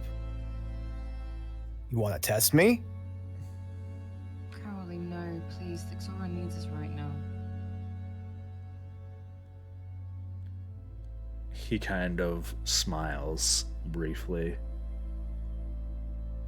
Yes, that is what I seek. You wish to challenge me to fight your place. Good. He begins to walk back towards the horse. Slowly, casually. Then you will all get your chance. Tatiana. He looks towards her. She kind of wipes the rest of the vomit from her mouth, and she's already crouched down next to you, Thurxora. She's kind of, though you're unconscious, she's holding you, trying to keep your head up. She looks angry and furious at him.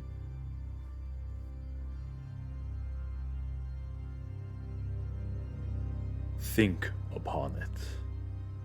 For without me, you will never see the sun. I don't know. I think without you, she'll actually be able to see the sun. If you wish to change her circumstances, then you must fight for them. He waves his hand, and you see a brief shimmer in the air as the mist around the area kind of blows aside for a moment. It kind of begins to move slightly, swirl around, and you hear snarls.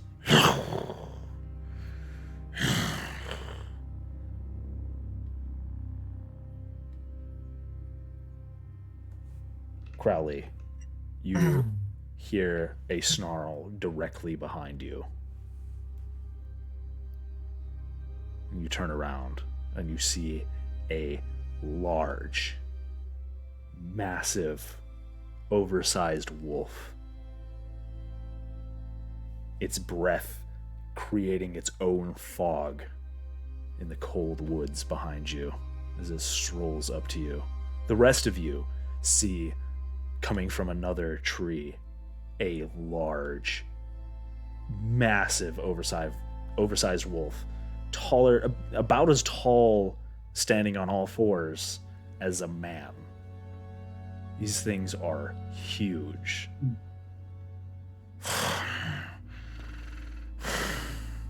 And they walk forward through the trees.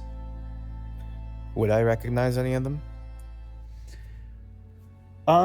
Roll a nature check.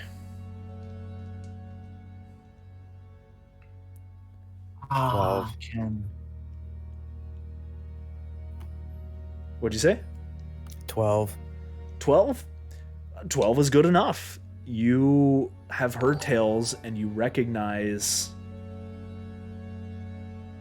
these are probably dire wolves. Very huge, monstrous forms of a Oh, of a I meant normal like wolf. personally would I know? Personally, you have no idea. You're not sure. So they're none of the... You yeah. recognize them as large wolves, and that definitely brings back, brings up some memories for you. But as to what exactly the nature of these wolves is, you're not sure. They look like dire wolves, All right. but they could be otherwise. You haven't the slightest. Real entertain. What's up? Thank you for the raid. Hello, welcome to some D&D times in Astra. Hello. Really quick. Might do myself and everybody here a little bit of a favor and go using some of my points of healing. Okay. Is to lay on hands and dump about 15 points of healing into Threx. Okay. You seeing these wolves saunter up, you quickly go use your lay on hands on Thurxora. Thurxora kind of suddenly you awaken to find yourself in Irina's arms as she looks down at you. Botak at your side, kind of resting his hands on you as he casts lay on hands. Your consciousness returns to you. Okay. Threx.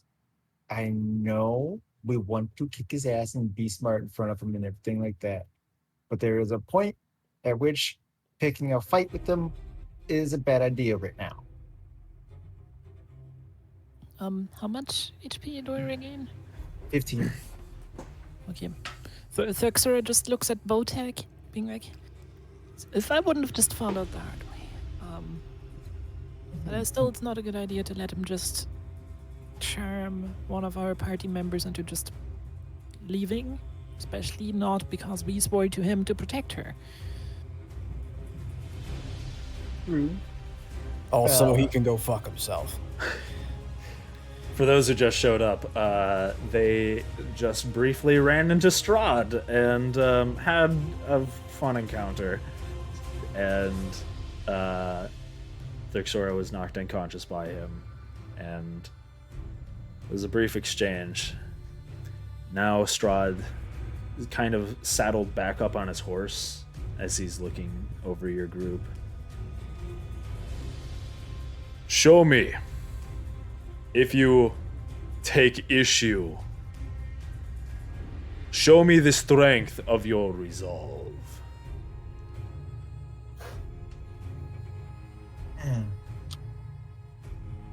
I need all of you guys to roll initiative.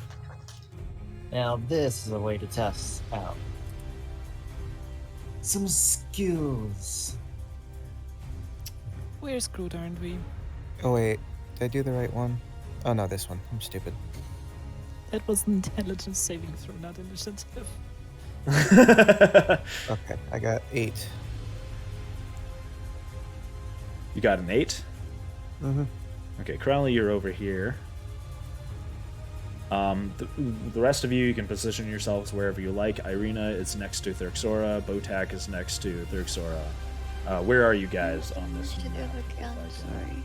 Switch over to it. What'd you say? Where is the initiative? The Next initiative. to armor Next class. to your armor class.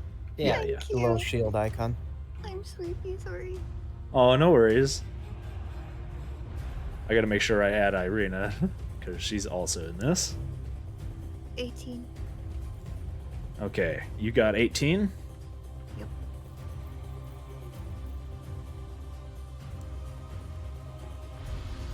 Let's see if we try.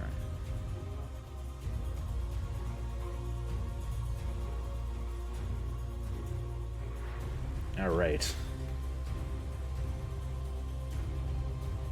Let's roll for these things. They they rolled really good, like really good. They're going to be. What is their dexterity? Okay.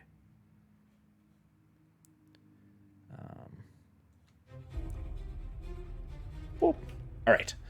Irina got.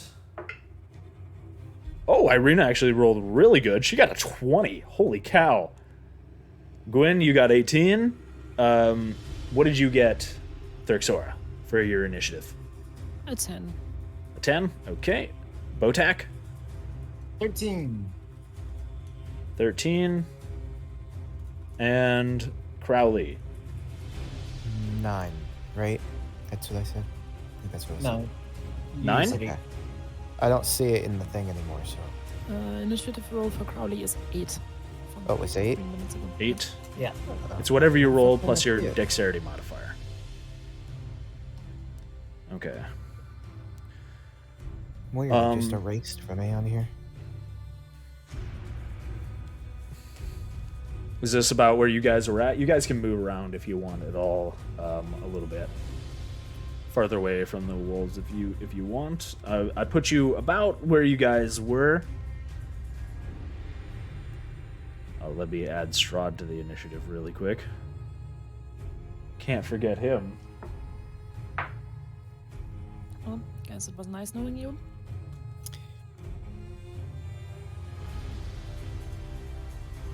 Well, let's see. Okay. All right, these things are going to be going first then. Oh boy. All right, let's see how this goes. Oh, you put them all on the same turn?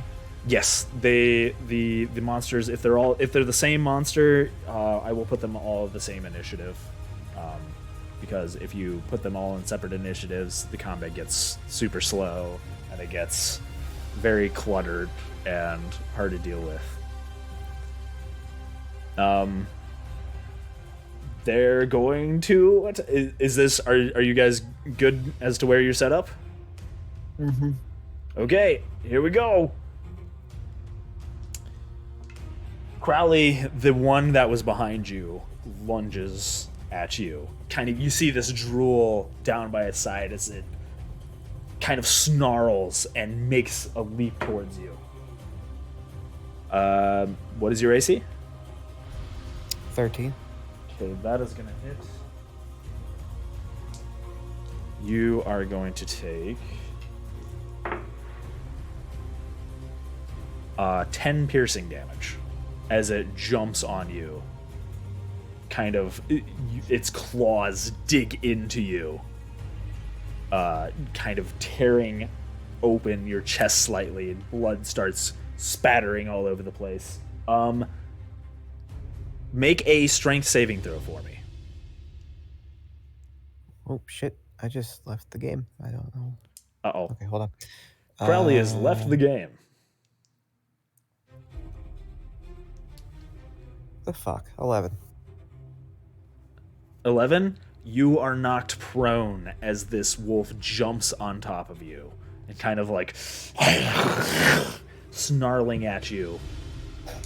Spit flies into your face and you feel this incredible pain as it jumps on you. The rest of you, the wolves suddenly all begin to attack you.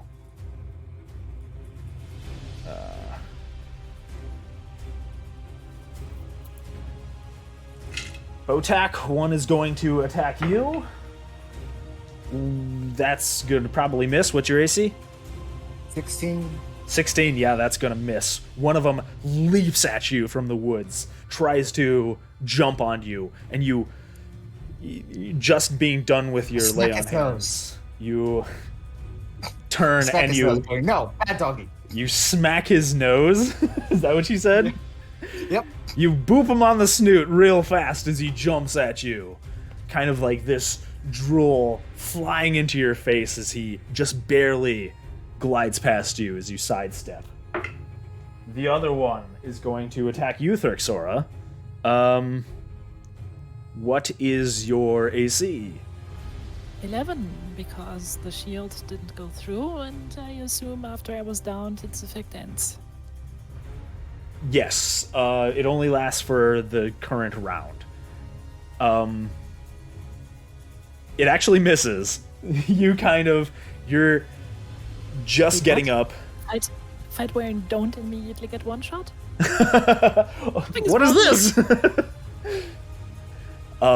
You're just getting up and kind of recovering yourself from the wound in your side. And just as you do, you barely in time see this large snarling wolf coming for you, and it jumps at you, and you step away just by a hair. And its claws kind of fly past you. Very sharp, very painful looking claws. Gwen, it's also going. One is going to attack you. What's your AC? 18. 18. It's going to actually hit you for. Oh, it rolled really high. It's going to do 11 piercing damage. Roll a strength saving throw for me.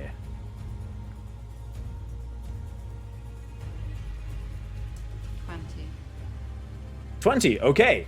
You see this wolf just jump out of the forest, out of the trees, and sink its claws into your armor and kind of just snarling, barking at your face.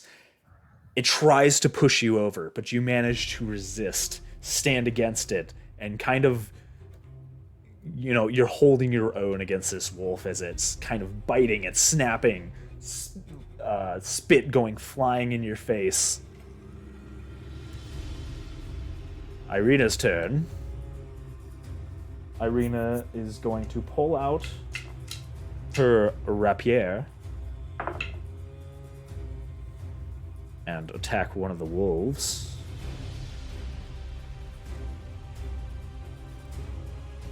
She got... Oh, she just barely misses. Actually, no, I think she... No, she just barely missed. Oh, she was very close. She pulls out a rapier, and in a very dexterous movement that you wouldn't expect from her, she does like this thrust attack at the one that's attacking you, Botak. Tries to stab it right in the gut, but it kind of leaps to the side just briefly, avoiding the rapier attack. Strahd still is standing there, watching you all with interest.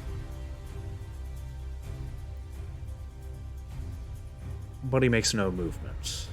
He kind of just watches. Gwyn, your turn. Gwyn is feeling pretty pissed off by being hit so hard. She's going to take a deep ass breath, and she's going to use her breath weapon directly ahead. So that will be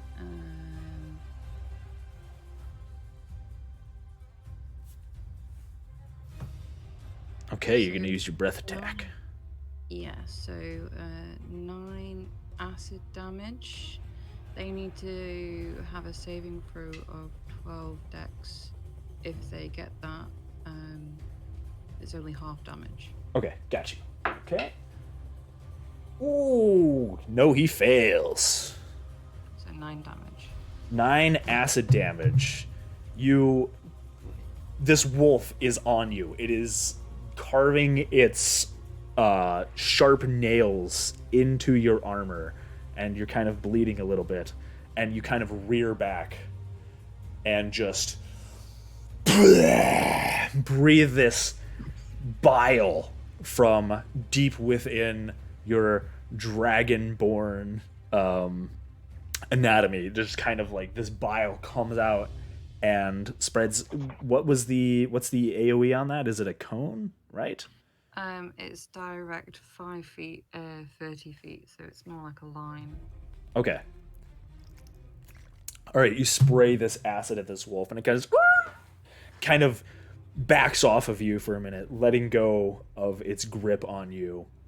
And you see this, the rest of you see this acid splash over the wolf, and it begins to like melt away at its fur and skin. Let me change the HP. What did you say, 9? Yeah. Okay. All right. Anything else you want to do? With it being distracted, she's gonna roll back a bit.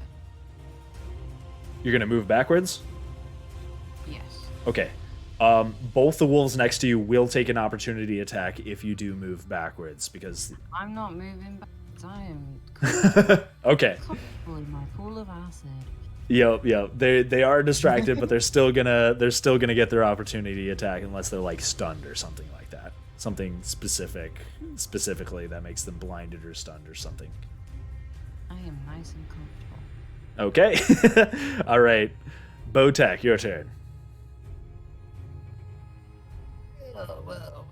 Botek sees a great opportunity to smack one of them with his thunderous smite.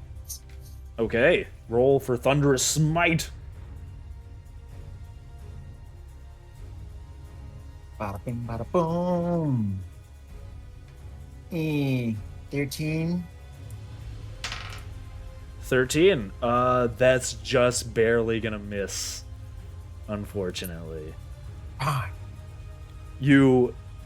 Everybody sees your maul kind of light up as you swing at this very large wolf, but just in time it manages to duck out of the way of your maul and avoid getting hit.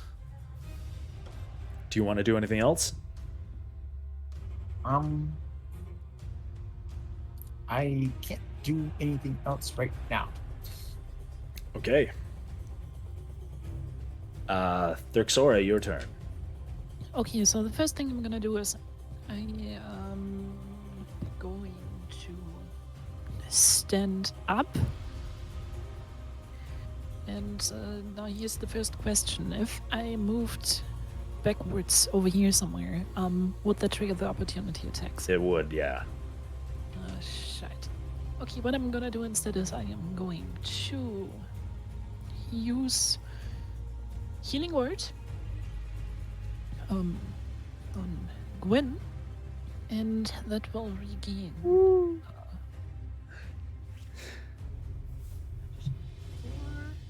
that is a 8 HP.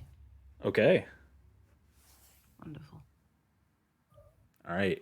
Gwen, you feel your wounds closing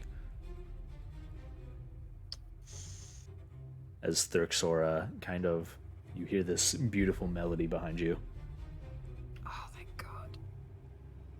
Then, because that was just my bonus action, I'm also going to cast Chill Touch. Okay, is Chill Touch a cantrip? Because You can Yes, only it is. cast... Okay, just wanted to double check. Yep, Chill Touch is a cantrip, and like I said, the Healing Word was casted as a bonus action, so... Okay, as long you can only cast a regular spell and a cantrip on the same turn. You can't, like, if you wanted to cast like a level 1 spell and a level 3 spell, even if one was a bonus action, you can't cast more than one spell on the same turn. Yep. Just because I always get that wrong on D&D. That's one of That those like is- little known rules that everybody forgets. Yeah, Unless that you're a is sorcerer. a 24 hits, and it will deal... Nice. Okay, that definitely hits. It will deal... Ooh, 8 necrotic damage. 8 necrotic damage. Which one are you casting it on? Onto this one here. Okay. You instinctively, as this wolf comes to lunge at you, you dodge out of the way. You see Gwyn taking that damage as the wolf digs into her. You quickly cast your healing word, and with your other hand, you reach out to touch this wolf that had tried to attack you, casting Chill Touch on it. And you see it suddenly flinch back as this necrotic energy flows out from your hand and kind of seeps into it for a moment. How much damage was that again? Sorry. 8. 8. All right. It flinches backwards. Anything else you want to do?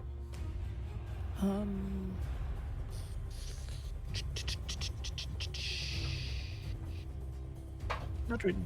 Okay. Crowley. All right. So I'm prone. Is it pinning me or am I just prone? You're just prone right now. You can use half your movement to get up. Oh, okay. Yeah, I'll get up. Okay. So you manage to quickly scramble back to your feet. The wolf is snarling at you, staring at you. All right. Hold on. Okay. So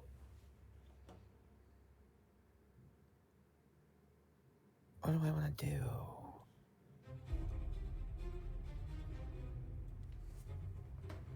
Okay. I'm gonna do my 2-weapon fighting thing. Okay. And I'm going to attack once with the scimitar. Okay.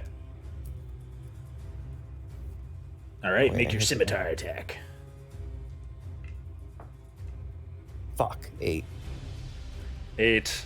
Unfortunately, that's going to miss. You swing with the scimitar, and it goes wide as the wolf kind of steps back slightly. You manage to cut a bit of the fur off, but unfortunately don't connect with its flesh. All right, and then I'm gonna use my dagger for the second attack. Okay. Roll for your second-handed attack. What the actual fuck? Another 8. Oh no, I'm sorry. Nah, those rolls. You kind of swing at it with both your weapons, and this wolf is exceptionally nimble. For their size, these massive wolves move pretty decently fast. You would not expect them to be able to move this speed with how big they are, but it manages to definitely step out of the way of your two weapons. Now, I have cunning action. Yes. Right now, so if we cut the thing in half, so 20 feet, I can move 20 feet. So then would I be able to move here? You would have to take, I think, 2-weapon fighting, does that use your bonus action to attack? I don't remember how. I would have to look that up real fast. Hold on, give me a second. If it uses your bonus, I don't think it does. You can use a bonus action to attack with a different light melee weapon. Okay, so your bonus action would be your second attack, which means you wouldn't have a bonus action to use for your cunning action, which means you wouldn't be able to disengage or do anything like that. So what exactly here is the point? Because, what exactly are you trying to do here, Schmutz? I was gonna move without getting hit. You have fancy footwork, you know about that? Basically, yeah, if you make a melee attack against the creature, that creature can't make an opportunity attack against you for the rest of your turn. Okay, so then I'm just gonna... Well, then I don't need to use the cunning action. I can just move, You can just right? move away, yeah. Okay. So there we If go. you have fancy footwork, yep, you can just be like, whoop, nope, I'm good. All right, so I'm gonna move about there. 'Cause that's Okay. 20, I think. All right, yeah. You definitely step away and move back to the rest of the group so that the wolf doesn't have you singled out. Okay. Is that it for your turn? Yep. Okay. Wolf time. The one is going to pursue you, Crowley. It says hi again. What's your AC? 14, you said? 13. 13.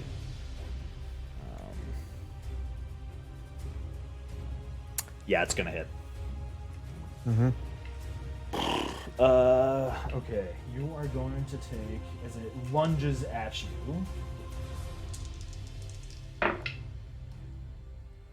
I am rolling incredibly well, and that's gonna be 11 damage, piercing damage to you as it bites down on you, Crowley. Are you still up? Yep. I got 10 HP left. This wolf jumps at you and pursuing you as you try and leave its range. It charges at you and jumps on you. Make a strength saving throw.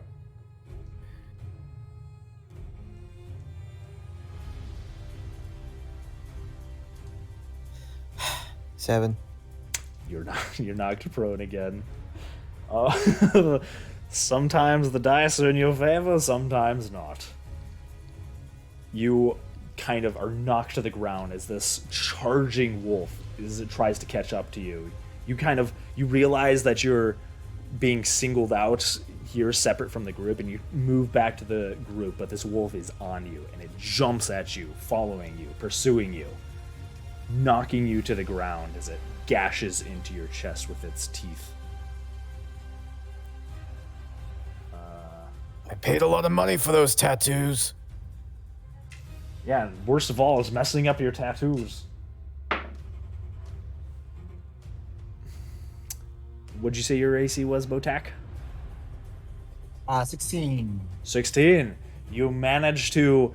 The wolf next to you and Irina, jumps at you and tries to clamp onto you with its teeth, but your armor is too thick and it kind of just clamps down, trying its best to find some kind of purchase, find some kind of flesh to gnaw down on, but it can't seem to find anything. Xora, this one's going to attack you, and it is going to miss. Again, you deftly step out of the way. This one is particularly perturbed with you as you reached out and tried to deal this chill touch necromantic damage to it, and it's kind of a little shaken up. Technically, how the flavor text says it, I never actually reached out to it. It's just a skeletal hand shows up behind them, just goes flonk. Just flonk. Your skeletal hand, just grabs onto it and does this. You see like this green pulse through it, and it seems to reel back for a moment, and then it tries to make another jump at you, but it seems to be slightly distracted from the unexpected turn of events, and you step out of the way of it just in time. Gwen, this one's going to also miss you. Boy, Crowley is getting the short end of the stick on this one. They are missing literally everyone but Crowley. Oh no. Oh man. Gwen, after pushing this one away, it tries again to jump on you and dig its claws into your armor. But this time you're ready for it, and you bring up your great hammer and kind of bash it to the side very briefly, knocking it out of position and unable to find purchase on you when it does its leap. Irina's gonna make an attack. I Irina rolled for an attack. She's actually gonna do damage. Get him, Irina. She actually does some decent damage. Hit the She's gonna hind do leg. 7 piercing damage to the wolf as she brings back her rapier and shoves it into the wolf, and it kind of yelps for a moment, just as it winces in pain. It's sitting there trying to lock onto Botak, but is brushed away by the fact that Irina is stabbing a rapier into its gut. So that's going to be 8 piercing damage to it. All right. Strahd just continues to watch. He is... You can briefly, for anybody who looks over to him, there's a brief smile on his face as he watches. Eating popcorn. Pretty much. If there was popcorn here in Barovia, he would probably be eating popcorn right now. Gwyn, your turn. Gwyn Bonk. Gwyn Bonk! Do big smash! Gwyn, I choose you. Use bonk attack. Use Bonk! 23 to hit. Yeah, that's definitely gonna hit. That's good. What did you roll? If you roll a 19 or 20, by the way, you get a crit on a 19 or 20. I rolled 17 plus 6. So. Okay. Just wanted to remind you, just making sure you know. Yeah. What's the damage? 7. 7 damage. Oh, that's not too bad. I mean, damage is damage. You kind of smack it away with your hammer, and then bring your hammer back around as it's still kind of reeling to smack it right in the maw with the side of your hammer, and it reels back even more. You see a bit of blood go spattering as your hammer connects with this large wolf. You kind of hear like that, yeah, that little yelp attack, or little yelp sound as it kind of... anything else you want to do? She's probably gonna do. Probably gonna use.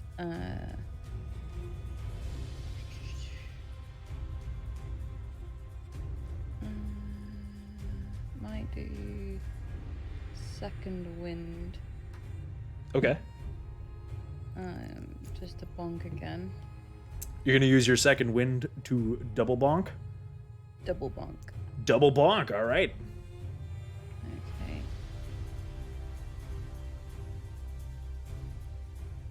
Okay. That was a natural 20 plus 6, 26 to hit. That's gonna hit. Are you sure? Just maybe. It might hit. Wait. Hold on. Wait. You're using using action surge? Is that what you're doing? Not second wind. It would be action surge. Yeah, sorry, I said the wrong thing. Okay. I was just like, wait a second. That's not what second wind does. That's the wrong thing. I'm tired. No worries. I knew what you meant. I got crit damage 15. Oh, you critted? Yep, I crit. Oh, hell yeah. Now that's a good use of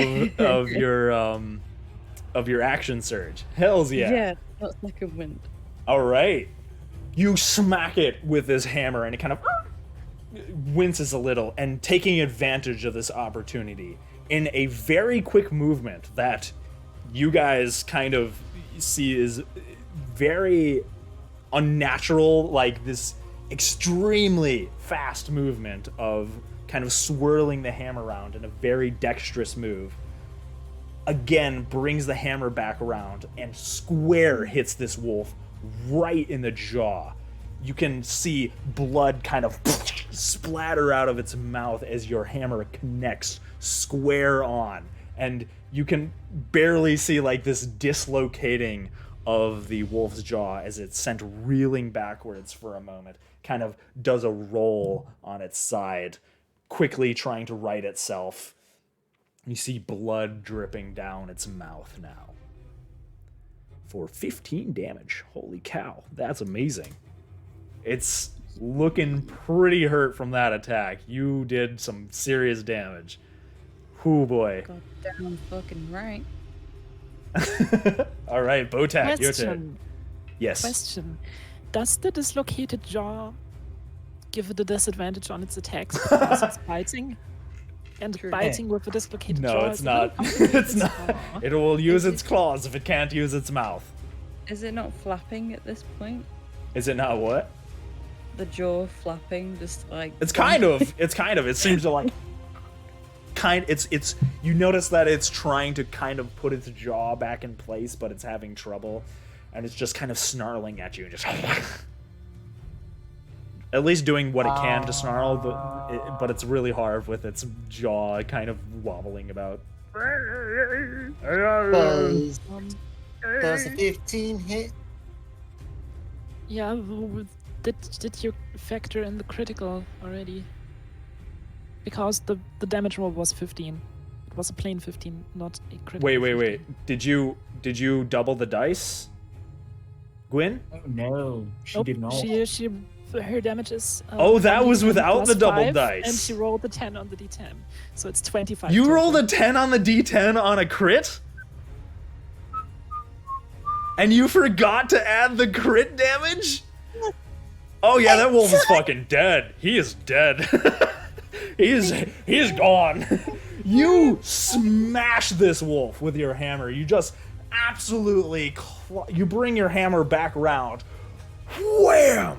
Just slam it so hard. Its jaw doesn't just dislocate. That jaw goes flying off.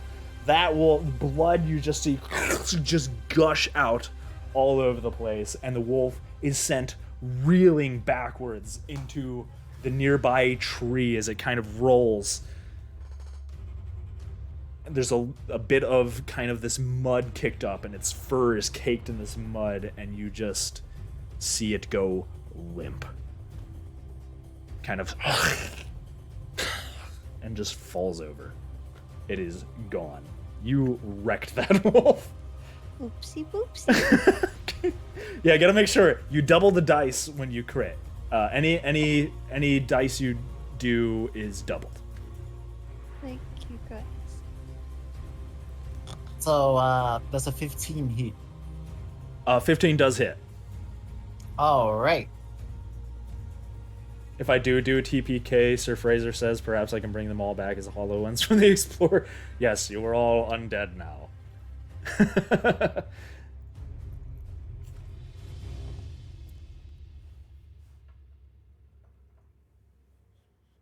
16 points of damage total. Heck yeah. Botak. So, if you mind, I would like to. Sure. After it bites onto my shoulder, I literally grab its jaw, and I'm like, I am not a chew toy, and grabs the ball and just bops it right in its neck. You do a mega boop snout, is what you're saying. Like a super boop. No, my maul goes right into its neck. Oh, right Just into its neck. smack. Okay. You kind of, while it's trying to find purchase on your armor, you... Yeah, I'm not a chew toy! You slam your maul into it, smashing it right in the neck. And it immediately lets go of you. After taking this stab from Irina and this connection with the maul to its neck, it instinctively pulls back, yelping slightly. And you see blood starting to collect on its fur and mat into its fur as it's been taking some hits. What was the damage again? Just make 16. sure I get that right. 16? Mm-hmm. Heck yeah. Oops. All right. Therxora, your turn. Do you want to do anything else, Botak? Nope. Okay, Therxora, your turn. Okay, I am going to cast Healing Word again. Okay. And I'm going to heal Crowley this time for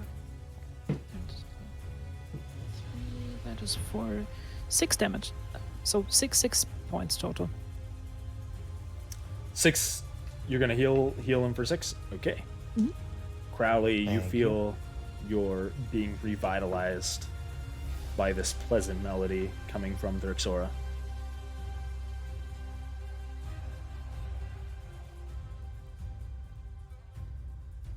Okay, you're gonna do another chill touch with a skeleton hand. Yeah. Chill touch with skeleton hand. I completely forgot about that. I was just reading through some stuff because I was trying to see if I have anything to modify healing spells further. But wait, chill touch is one. Shit! Too many dice on the table. Chill touch is gonna be a 19 for hits. That should hit if I can remember correctly. 19 And, hits, yeah. 19 and connects. it's going to deal 7 necrotic damage to this Okay. buddy here. Oh, you're gonna hit the one next to Crowley. Okay. Yep. The skeletal hand appears and reaches out, and while it's focused on Crowley, it was not expecting this strange necrotic hand to reach out and touch it. And you see this green energy like pulse through it, Crowley, all of a sudden, and it kind of reels back all of a sudden, kind of in this pain.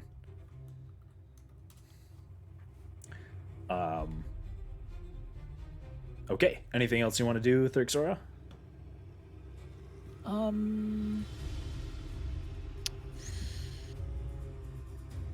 I'm still standing right next to the wolf, so I'm better not gonna move.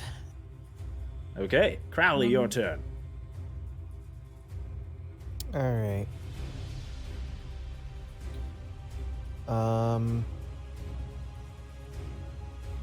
So I'm just gonna get up. Okay. So Half your minus 20 movement, get up out from prone. You kind of scramble back to your feet. Once again, I'm gonna pull out my sword and my dagger. Okay. I'm I gonna will swing. let you know, just because I know you're new to playing rogue and stuff. If you attack a monster that is adjacent to one of your friends, you do get sneak attack damage on it. Okay, so then how much does that just add damage? Add extra Pretty damage? much. to this? Yes. Yeah. Yep. It's And only just to- extra dice that you roll to add to the Okay. damage. All right. So. All right. Well, hopefully I hit.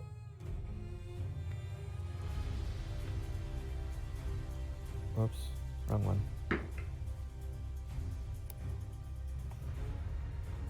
13. That's weird. I'm seeing a different Crowley on my actual board than wait, is the wolf inside Irina for you guys? Yes. Yep. No, It's different on my hold on, let me fix everything. it wasn't for me. Yeah, it was for me. It was kind of weird for me. There we go, I fixed it.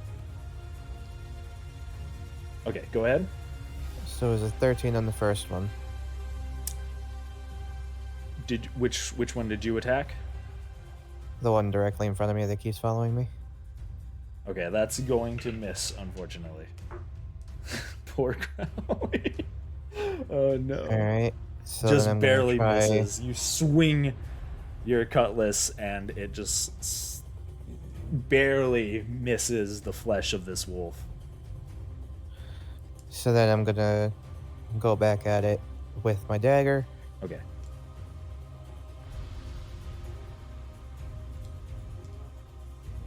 $12.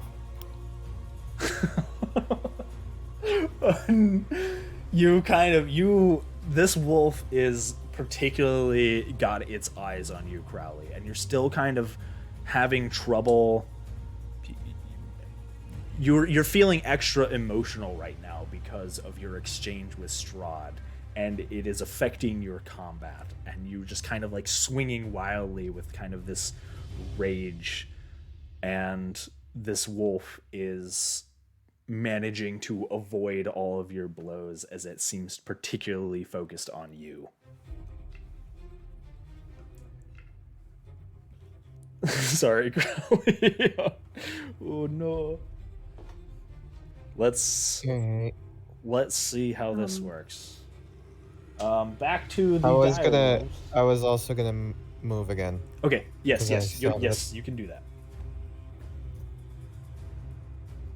Yes, kited behind our backlines. Because this always such a good Bye-bye. idea. Oh, no, actually, Does I that forgot. feature say that you have to connect with an attack, or is it just if you make an attack? the sneak attack? No, the No, fancy footwork. Fancy footwork. It says, let me quote, during your turn, if you make a melee attack against a creature, that creature can't make an opportunity attack against you Okay, for the rest of cool. your turn. That's good. That's good. Okay, so you don't have to land it. You're good. All right. Crowley gets behind the back line, avoiding the rest of the wolves that everybody is dealing with right now. It's time for them. First off, the one that was attacking you, Crowley. Interesting to note, it begins to charge towards everyone. But as it sees Irina kind of blocking the way to both Botak and Thurxora, it kind of looks at her, snarls a bit, and then moves around her, seemingly unwilling to attack her. And it's coming for you again, Crowley. It kind of just sidesteps around the line. And it's going... It seems particularly fixed on you. Wait. Doesn't Irina get a opportunity attack? No, it went around this way without provoking a melee attack. They're very fast. They are very speedy, and they have a lot of movement speed. So they kind of just whoop. They can move around very dexterously. Okay, my spirit went out of her range, so I was just like, Yep. No. Sorry. No. It went around Irina. Gotcha. That's gonna hit you, Crowley. That is a... Waffles. Before you do that, cutting words. Okay. What does cutting words do? I expend one of my bardic inspiration slots to give it an. You can see within 60 feet, makes attack roll, but you can expend one of your bardic inspiration, roll the die, and subtract the number from the creature's roll. Okay. So,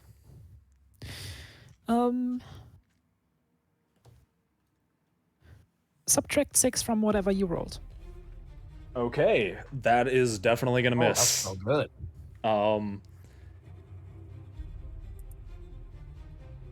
Okay, so the wolf kind of moves around Irina and leaps towards you, Crowley. It seems very focused on you, to the point where it is just pursuing you as you try and run away. It's almost like its kind of instincts kick in to something that's moving away from it to try and follow it and attack.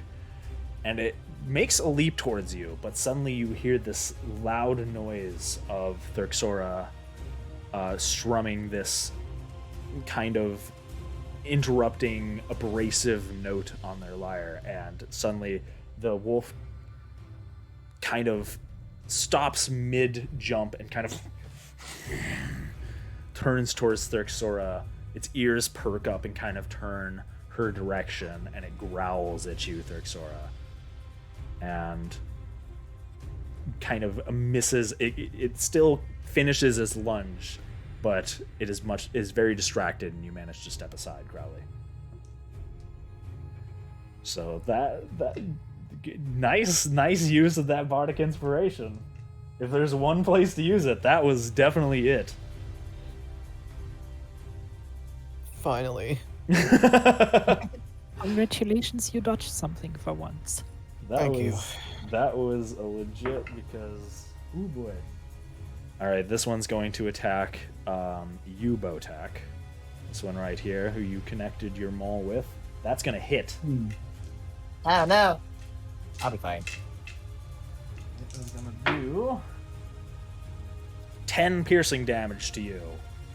as it finally makes purchase in the weak points in your armor and manages to sink its claws into the kind of connection where your shoulder, your pauldrons kind of meet the side part of your breastplate. And it just lunges on top of you. Make a strength saving throw.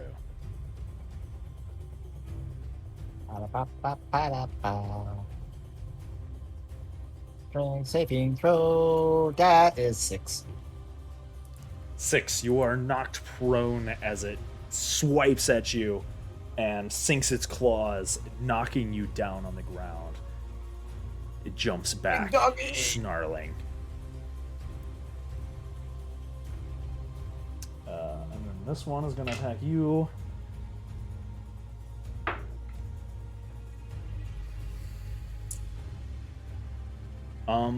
This one is actually going to see Botak is on the ground and try and take advantage of that fact and attack Botak while he is prone.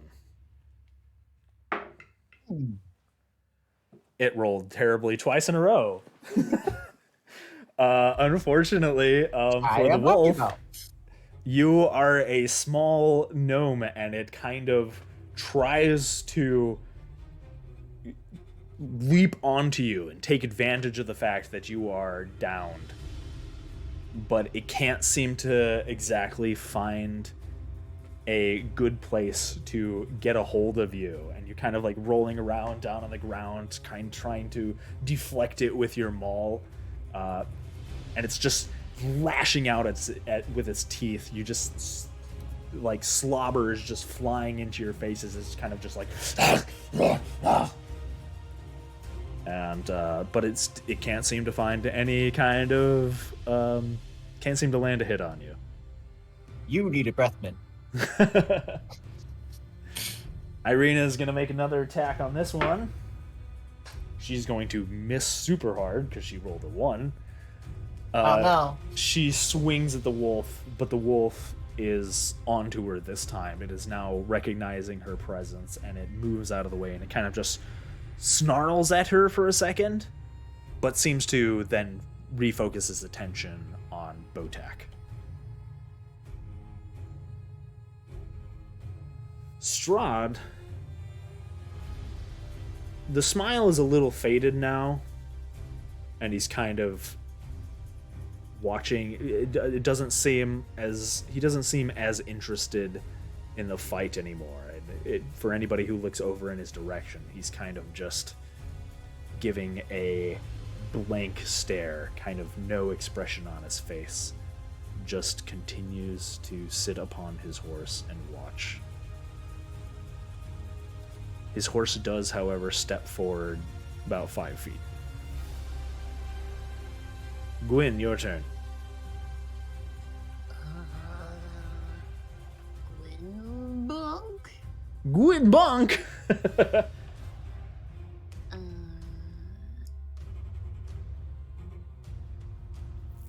19 to hit. That's gonna hit. That's good. 12 damage. 12 damage. Again, you bring your hammer around after absolutely clobbering the last wolf. You're using the momentum of your hammer to bring it back around, seeing that its attention is focused on Botak while he's down on the ground. You take this opportunity to smack it right in the side of the ribs, and it reels back with a yelp as you hear a rib crack underneath the strength of this hammer swing. Okay, Botak, your turn. Okay. Botak will stand up. Botak will look at the bad doggy that bit him. And even though he was going to cast a spell that was going to help his friends, he now is going to cast a spell to bonus action cast Let's see what this does again.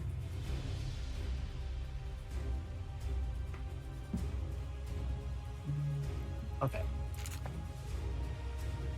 Okay, so I'm gonna do this one.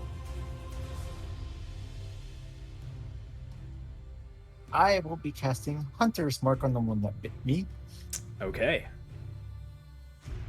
Which His one was bonus that? Was that action. this one? Yep. Okay. So now I'll attack him like so. Fudge nuggets.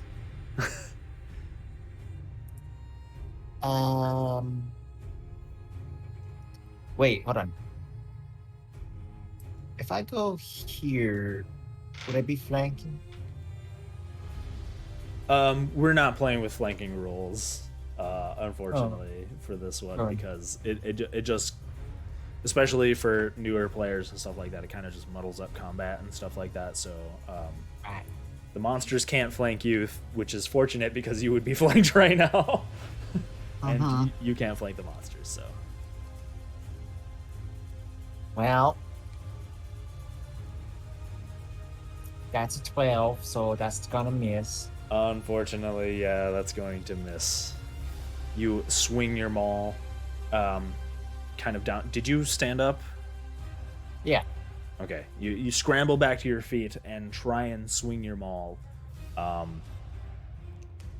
but unfortunately, being harried on both sides by these wolves is slightly distracting, and you can't seem to find any purchase with your maul. All right, Thrixora. Okay, Thuxora is going to get slightly pissed, so she is going to cast Thunder Wave in this direction, Okay. because there's a wolf and no teammates. So, ideal for that. Now I just need to quickly see. That is not Thunder Wave. This is Thunder Wave. That's an 8. Oh. That's an 8 again. 16. 17. So, dear Mr. Waffles, we need a Constitution saving throw on that dire wolf there. Okay. What does it need to clear? 12. 12. Okay. That's gonna fail. Then it's gonna take 17 damage and get pushed 10 feet this way. Okay. All right. Just that wolf? Just that wolf, because there's nothing else in that cube. Okay. Now, Thunderwave, I'm pretty sure it does any creature that's in a 15-foot cube from you. Or did you just... Was the cube...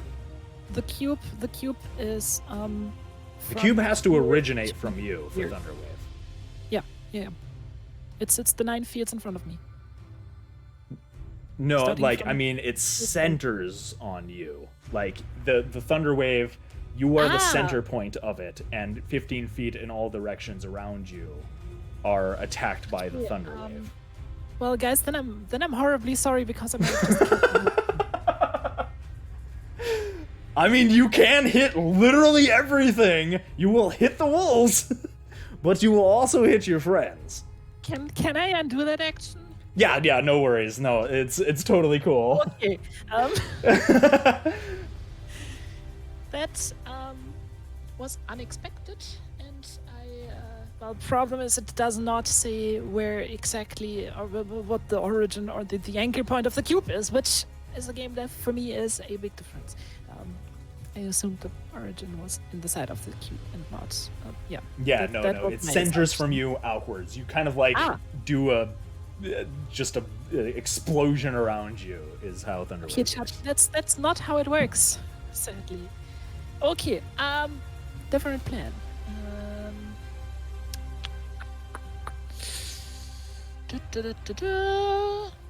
I am going to let me see. Let me think. Crowley should still be injured relatively heavily.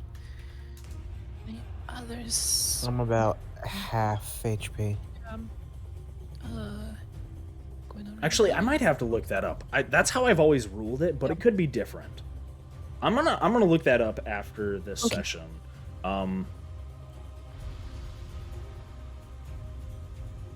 Let me double check. Let me double check because I don't want to specifically say that right now, so that's always because this has come up actually before, and I just want to make sure that I'm not crazy and I'm saying this correctly. Just hold on, give me a second.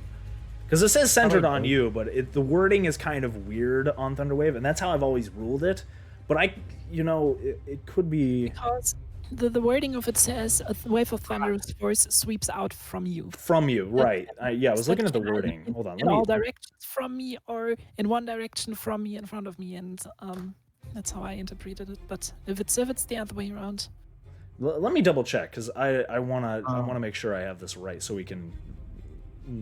look at this from so we don't make a precedent for Thunderwave being different.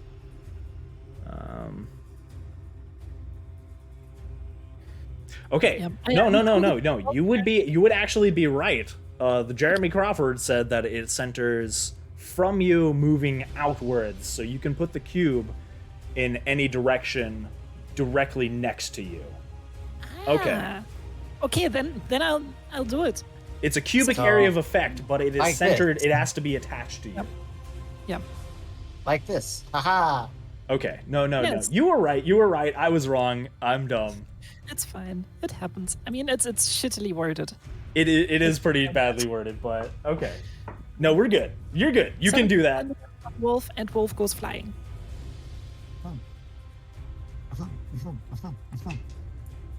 Okay. Yeah, we're doing fifth edition Wolf, if that's what you mean. We're doing 5th edition D&D. This is the Curse of Strahd module. Okay, so he has to roll a what? He already failed the concentration. Yeah, he saving. failed it. Yeah, that's right. He Okay. had to do a 12, and now he's getting full damage and get knocked back 10 feet away. All right. From... You do this slam. You do this awesome guitar riff on your lyre. No, you kind of strum it real, and this huge I have wave. a better idea of waffles. What's I that? just stare at it and yell, Fus Roda! You Fus Roda. Fus Roda! And you strum on this thing, and it just... This thunderous wave of sound comes from you and just blasts this wolf. Crowley, you just watch as, like, a blurry wave slams into it, and it is slapped 10 feet away. How much damage does it take? 17. 17. All right. It is flung to the side of the road, and it kind of rolls around for a minute. You see kind of one of its legs kind of gets scraped up, and its bone slightly, like, cracks a little bit as it turns towards you, Therxora, and begins to slowly make its way back towards the group. Crowley, your turn. Wasn't finished. Oh, you still got more to do. Okay, Therxora, Yeah. keep going. I am at least considering. Where is it? Actually, this one already was triggered in here. Now, actually, I'm gonna finish the turn here. I'm gonna keep my second bardic inspiration for things to come. Okay. All right, Crowley, your turn. All right. Waffles, can you get rid of the box I drew? Yes. What is this box? What? I drew the box to symbolize. Why is there a Puiness Drex's, box? What? I drew the box to symbolize Drex's thunder. You should be wave. able to clear if you go to clear drawings. I think it should get rid of them. Where's clear drawings? Should You be can in also, the if upper you have the left. mouse, the select move selected, you can literally just hit delete on it and it will disappear. Yeah, I think you just hit delete on it. Oh, you can't clear drawings. Yeah, if you hit delete on it, it should disappear. Okay, Whatever you did there we go. worked. There we go. All good. All right, what you doing, Crowley? All right.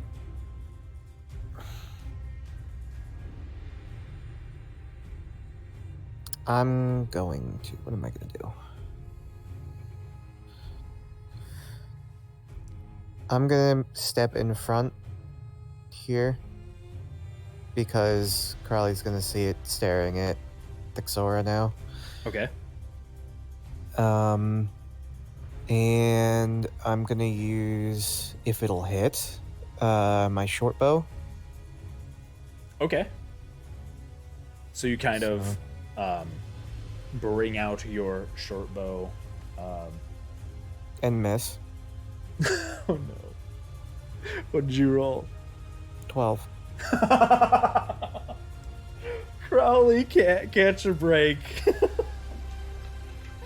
Oh no. Yeah, that's gonna miss. You bring out your short bow and you just the rage building up inside you from just Strahd's like audaciousness and what he's doing is just filled you with so much emotion that you just cannot seem to focus yourself on this fight. And you say, screw it, and bring out your short bow, pull the string, and pull back and fire at the wolf, but again, it goes wide and misses as it continues to move forward towards you. Anything else you want to do?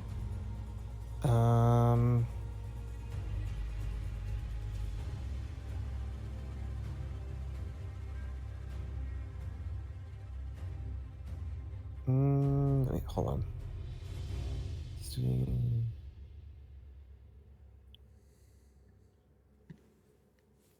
Yeah, nah.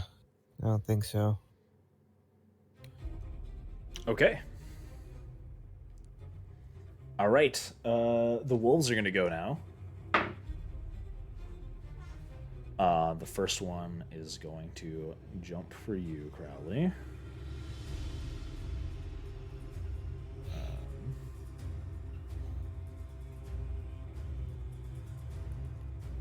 That is that's gonna hit. That's going to jump at you again, Crowley, and it's going to manage to hit you.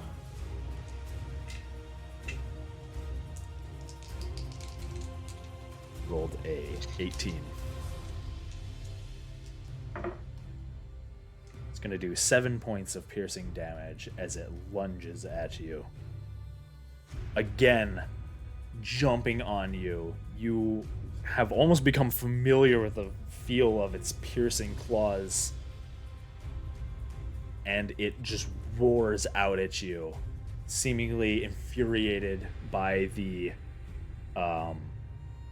thunderous wave that kind of pushed it away, and seeing that you're in between it and the source of this wave, it makes a lunging attack at you, and you're going to take what did I say? 7 points of piercing damage, and roll a strength saving throw for me.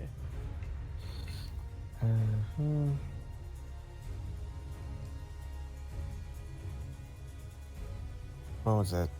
10? I think it was a 10. It's 10 plus 3, it's a 13. Okay, you manage to stay up this time as it lunges and pierces your chest, and you just kind of knock it away. When I actually... I should have done it last turn. I didn't think about it. But can I trigger speak with animals quick? Or no? I'll say you can do it on your next turn. If we Okay. retroactively do it, it might change some dynamics of how the battle goes, and then we'd have to do everything over again. But you can definitely I do it on just- your next turn. Okay. Yeah, well, yeah, because otherwise it might, if he doesn't attack you, then we would have to retake everything back.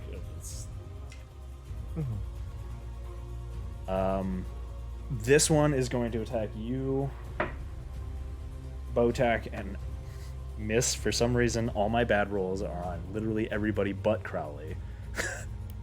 Poor Crowley. Roll the 5. You, Botak, you are locked in combat with this one between you and Irina, and you swing your maul at it, kind of doing your damage last. Actually, I think you missed last turn, and it tries to equally jump back at you, and unfortunately for the wolf, it still can't seem to find purchase on your armor. It is getting increasingly frustrated with the fact that it can't seem to get a good lock on you. The other one's going to attack you, Gwyn, and also miss. You kind of, it lunges at you with its snarling teeth. This the spit flying everywhere as it kind of tries to bite at you, and you hold the handle of your hammer out in the front, and that's all it can kind of latch onto, and it's kind of just gnawing at you and gnashing its teeth, trying to find a way to get to you, but it cannot. Irina saves the day.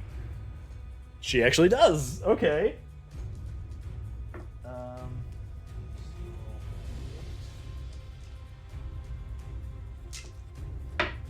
She didn't roll good on that one. She does 3 damage to the wolf. She kind of manages to do a little slash with her rapier and makes a little gnash on the side of its leg, and it winces for a moment, but still seems to be continually focused on you, Botak. Bring it on. Strahd, although he's continuing to watch, you see something peculiar. You noticed in the midst of this combat, the horse begins to move another 5 feet. But it's not following the ground anymore. It is moving upwards into the air. As this horse continues to move higher and higher and higher, begins to kind of circle around to the other side of your group into the air. Strahd continues to watch from his purchase.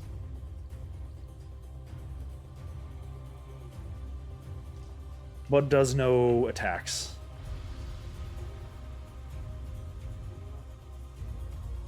It's your turn, Gwyn. This is gonna be a very different move for Gwyn. Okay. I like different moves. Bonk. Wow, so I've never seen you do that before. A bonkage attack from Gwyn. You don't say. She might do a little turn on the dance floor first, swing it around. Okay. You're just like a spinning, like spin to win whirling hammer of death now. Like a fidget spinner or something. Yeah, you're a fidget spinner of doom.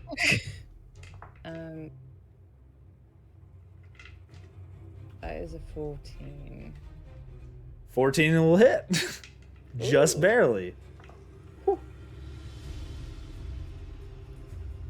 6 damage. 6 damage. You are a whirling hammer of doom at this point. You were just absolutely clobbering these wolves left and right. Just smack, smack. The one still dead over by that tree. And this one has now felt the full brunt force of your hammer as you swing it around with your expert skills and catch another one of the ribs of these wolves. And it winces back again, the side of it bleeding, and you see blood is starting to mat up its fur. It is looking pretty dang hurt. Botak, your turn. Unless you want to move or do anything else, Gwyn. No, Quinn good. Gwyn, good. Okay, Voltek's gonna take a chance and smack the wolf. Big smack. Yeah, we'll be done after this battle. I just wanted to make sure the battle's done before we end, Arya. That's a big 7. So that's not gonna hit. Unfortunately, that's gonna miss. Your maul swing goes wide, as you're kind of being harried on both sides by these wolves. Therxora, your turn.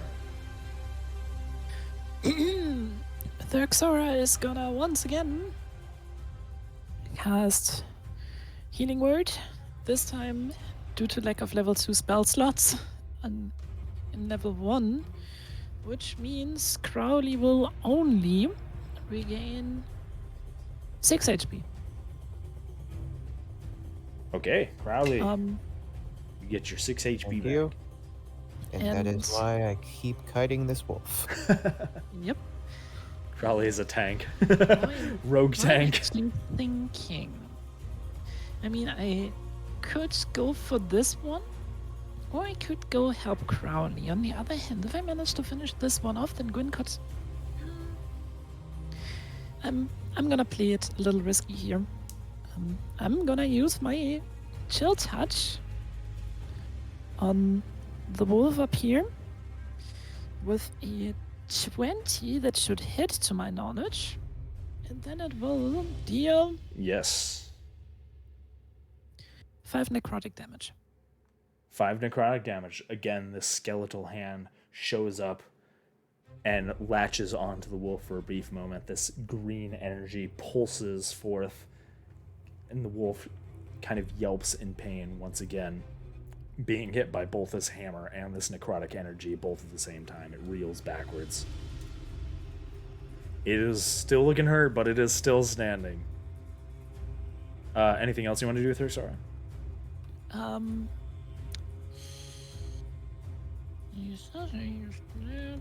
don't think there's much I can do anymore. Okay. All right. Crowley. All right. So I'm gonna use my speak with animals. Okay. On the wolf that keeps attacking me.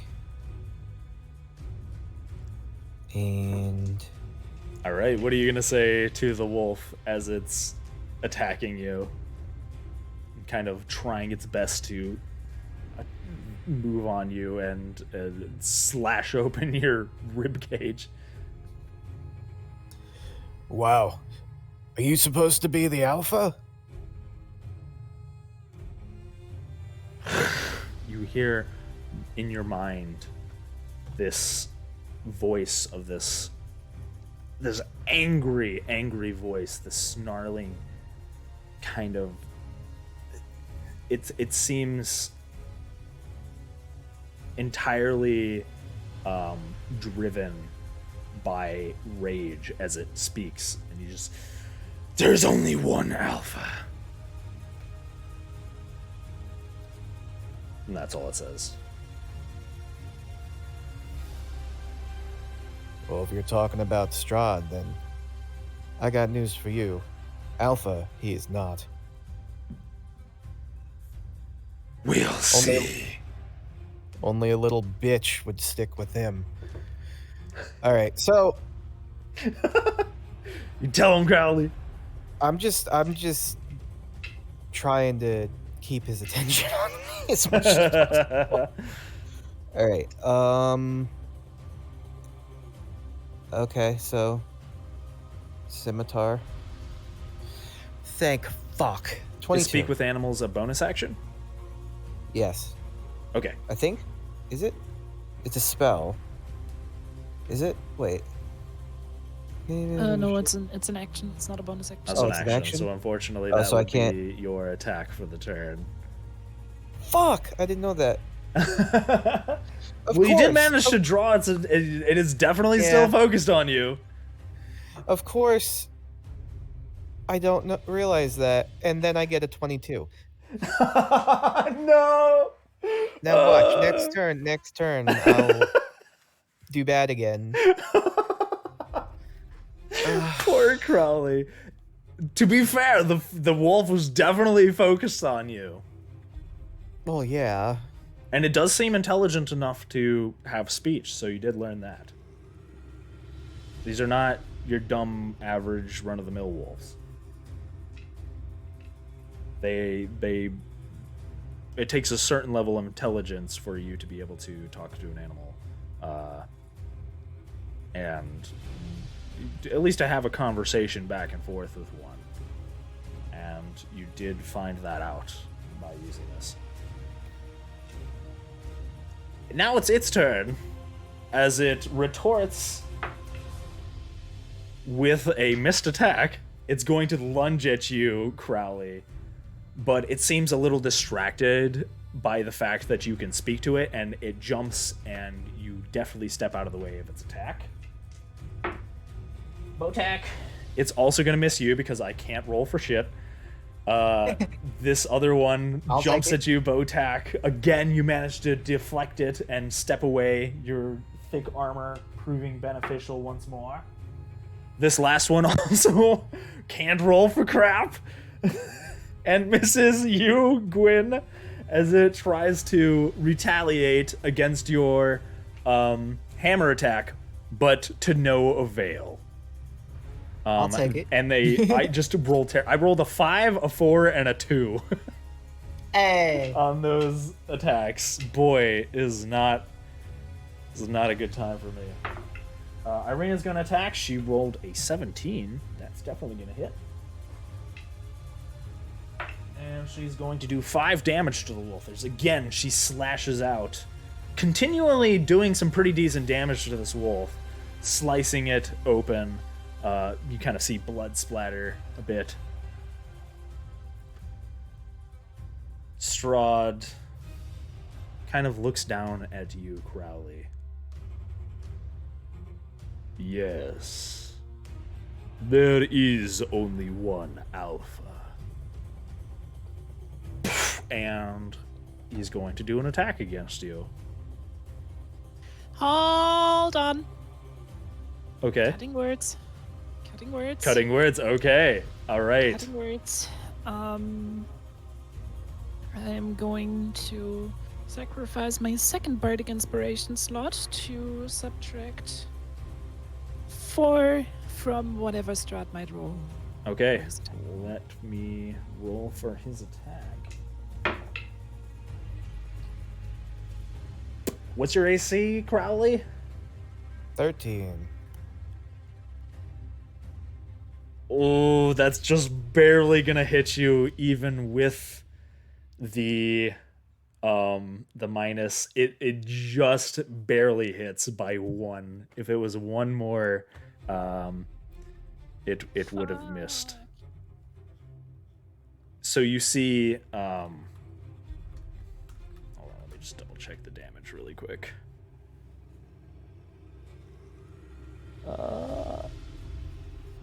You see like this cold air suddenly coalesce in front of Strahd. And for a minute you think it's maybe the fog, but it is a kind of like these icicles seem to coalesce into one space, and then this cold blast slams down on you for a brief moment.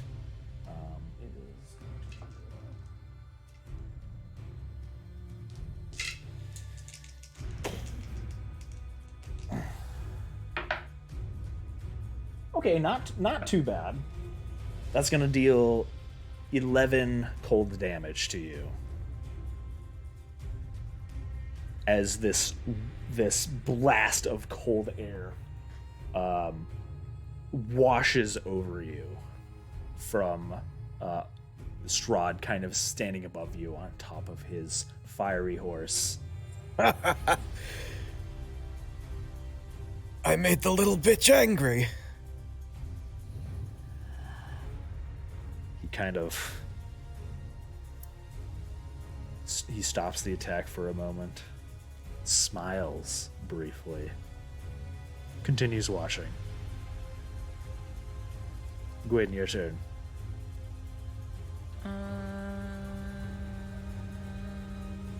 Crowley's just coughing up blood. Coughing up blood with a smile on his face. 14 to hit. 14 just hits. 5. 5? You do 5 damage? 5. 5 damage is literally his exact HP. Woohoo. Yeah, you slam again for the 3rd time in a row. You slam your hammer into its rib cage, and as you feel one more rib snap, the wolf moves backwards, yelps slightly, turns to you and snarls, starts to move towards you again, and then kind of just falls down on the ground, lifeless, kind of trying to catch a few breaths, but it is, other than that, not moving. You done, son? Botak, your turn. Okay, let me think. 2 more. And a Strahd. Easy peasy. Fudge it. I mean, yeah, easy peasy indeed. Chad told me earlier that Strahd is recommended to be fought with a level 10 party. So we can do that. You guys got this. I will be using the spell Bless. Myself, Gwyn, and Crowley will each be blessed now. And that means that when you are making an attack roll or a saving throw, you can add an additional d4. Okay. To the initial roll to see if it hits or to the damage? To the roll that it hits. Oh, okay. And if you're making a saving throw, that also number will you roll again and just add that number as well. Yeah, Bless is a great spell. Bless is Yes. amazing. So, All right, is that your action? that is a bonus action. Okay, sweet. It's I have to now therefore Wait, Bless is a bonus action? I believe so, right? I think Bless is an action. I'm pretty sure. Oh no, wait, yeah, Double it check. is an action. Yeah, Yeah. I think it's a full action to do Bless. Yeah. Okay, you still have your bonus action if there's anything you can do. Unfortunately, no. Okay. All right, so you cast Bless on all the members. Is there anything else you want to do for your turn? I don't have anything else I can do. Okay. All right, you guys feel this like warming light, this slight glow, this feeling of warmth wash over you briefly as Botak reaches out his hands and calls upon the strength of Tolviran. Thexora, your turn. Yeah, and I'm almost as creative as Tama with Gwyn's stuff. I'm gonna cast Healing Word. I mean, Crowley. level 4. On Crowley, because he's the only person who really gets hurt in this. Apparently so. He's going to regain 5 HP, and additionally, I am not gonna go to my classic chill touch. What I'm instead gonna do is I'm gonna use Vicious Mockery on this wolf here. Okay. So it needs to do a saving throw of wisdom, I believe. Yep, wisdom. That is a definite fail on a 1. Yeah, it would have had to do 12. That means it takes 4 psychic damage and gets a disadvantage on the next It's a attack roll. disadvantage, yeah. All right. Hopefully not hitting Crowley next round. Do you And Are you flavoring your vicious mockeries, oh. or are you just casting I them? am flavoring my vicious mockery with some good old gith, saying, and I quote: Dein scheiß bekackter Meister hat eine Nudel, die ist kleiner als ein Kieselstein. I have no idea what you just said, but And because the wolf is deeply offended. and because Strahd does not speak Gith to my knowledge, he will not understand. Does he speak Gith? You don't know. Waffles, does he speak Gith? You don't know. We don't know. Well, if he speaks Gith, then he will have understood that I just made a very nasty comment about his quote-unquote noodle. Did you just talk about Strahd's penis? Did you just make a Strahd dick joke? In German? I mean, Gith? Yep. Please don't speak Gith. You, as you say this, you do notice a slight smirk on Strahd's face as he looks down on you. He's gonna kill me, isn't he?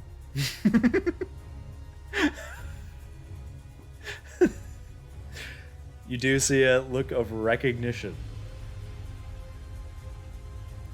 with what's your passive insight? Passive insight. Probably should have asked that first. Insight.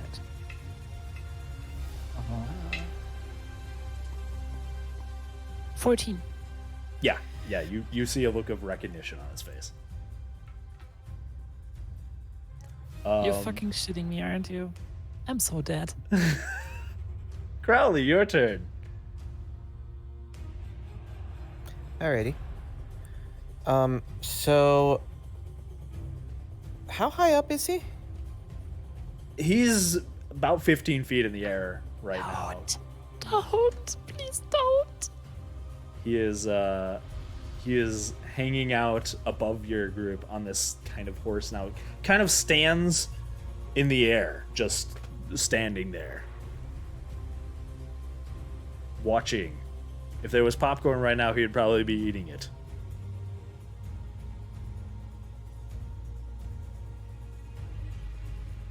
Alright.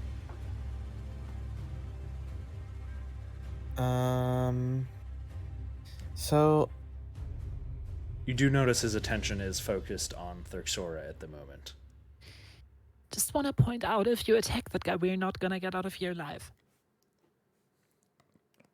he started it. We're not gonna get out of here alive. He started it. Telling you that He right now. started it. I want to go bed at some That guy was designed as the end boss of this campaign, and we're poopy beginner level. I am out of spell slots. Me too. Don't. Please. So Oh, we'll go we to. don't have those Are type you? of tech. Attacking Strahd is the very quick way to end this campaign. How are you feeling, Tama?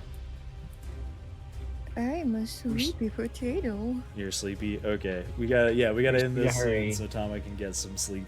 Alright, I'll attack Yeah. the wolf, I guess.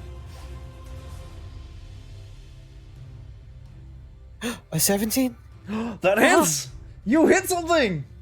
Crowley did a thing! Alright, for Unfortunately, it is not flanked by it is not next to one of your allies, so you don't get your sneak attack damage. whatever. 9 damage on that one, and then I'm gonna do. That's just 9. enough to kill it. Oh, really? Yep, that was the last of its HP. That was exactly enough. That's another exact HP, the exact amount it had left. Now, question: since I'm using a bonus action. Moving doesn't count as an action, does it? Or a No, bonus moving action? is a Oh, separate that's just a separate thing. yeah. Okay, so if That's I a move here, You could use your bonus action to attack the other wolf. Yes. okay. Yep. So you slash at I got a this wolf, the 16. one in front of you. Kind of after this little, you have a discussion back and forth with it, and it lunges at you like there is only one alpha. It jumps at you, and you bring your cutlass across the air to slash its throat wide open mid jump, and it kind of comes to a skidding stop, falling on the ground, this blood spreading across the gravel and the dirt that makes up the road. You're gonna attack the other wolf? What'd you roll? 16. 16, that will hit. Alright, and... Oh wait, wrong one. And it's gonna be a 7. 7 damage? Yep. Crowley, how do you want to end this? How do you want to do the finishing blow on the wolf? Because that's... Well, it had 5 HP left. I've been trying to hit that thing. I'm going... He's going to, like, do a dive, slide underneath the wolf with his dagger, and just gut the damn thing. Okay. You... After slashing this other wolf's throat wide open, you quickly dash around to the other one, slide underneath it as it's focused on Botak, trying to find some way to get into that armor. Bring your dagger up, just rip it open from the chest downwards through to the belly, and this blood just starts just as this thing is torn open. You guys watch as Crowley rips it open, and blood and a little bit of its organs start to fall out of it, and it steps backwards, howling for a moment, and then falls over, bleeding out on the ground.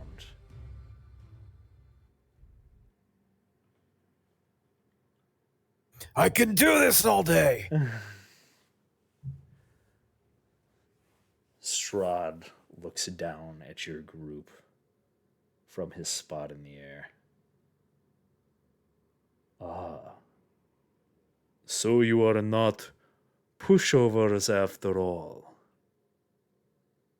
I must say,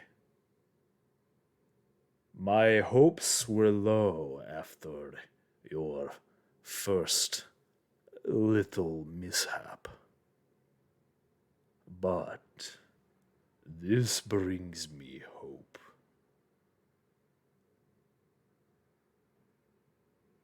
Continue to protect Tatiana. Do what you can.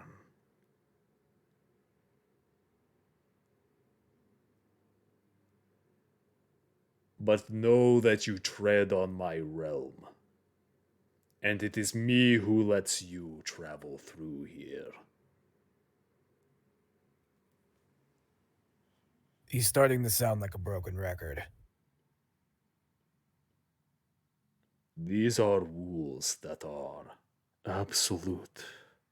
I must make sure that you know them. Maybe he can learn in some new lines.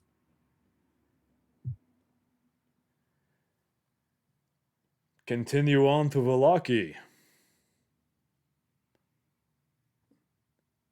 Try your best. For in a few days' time, well, there may be an interesting turn of events. I will see you again. Farewell, Tatiana.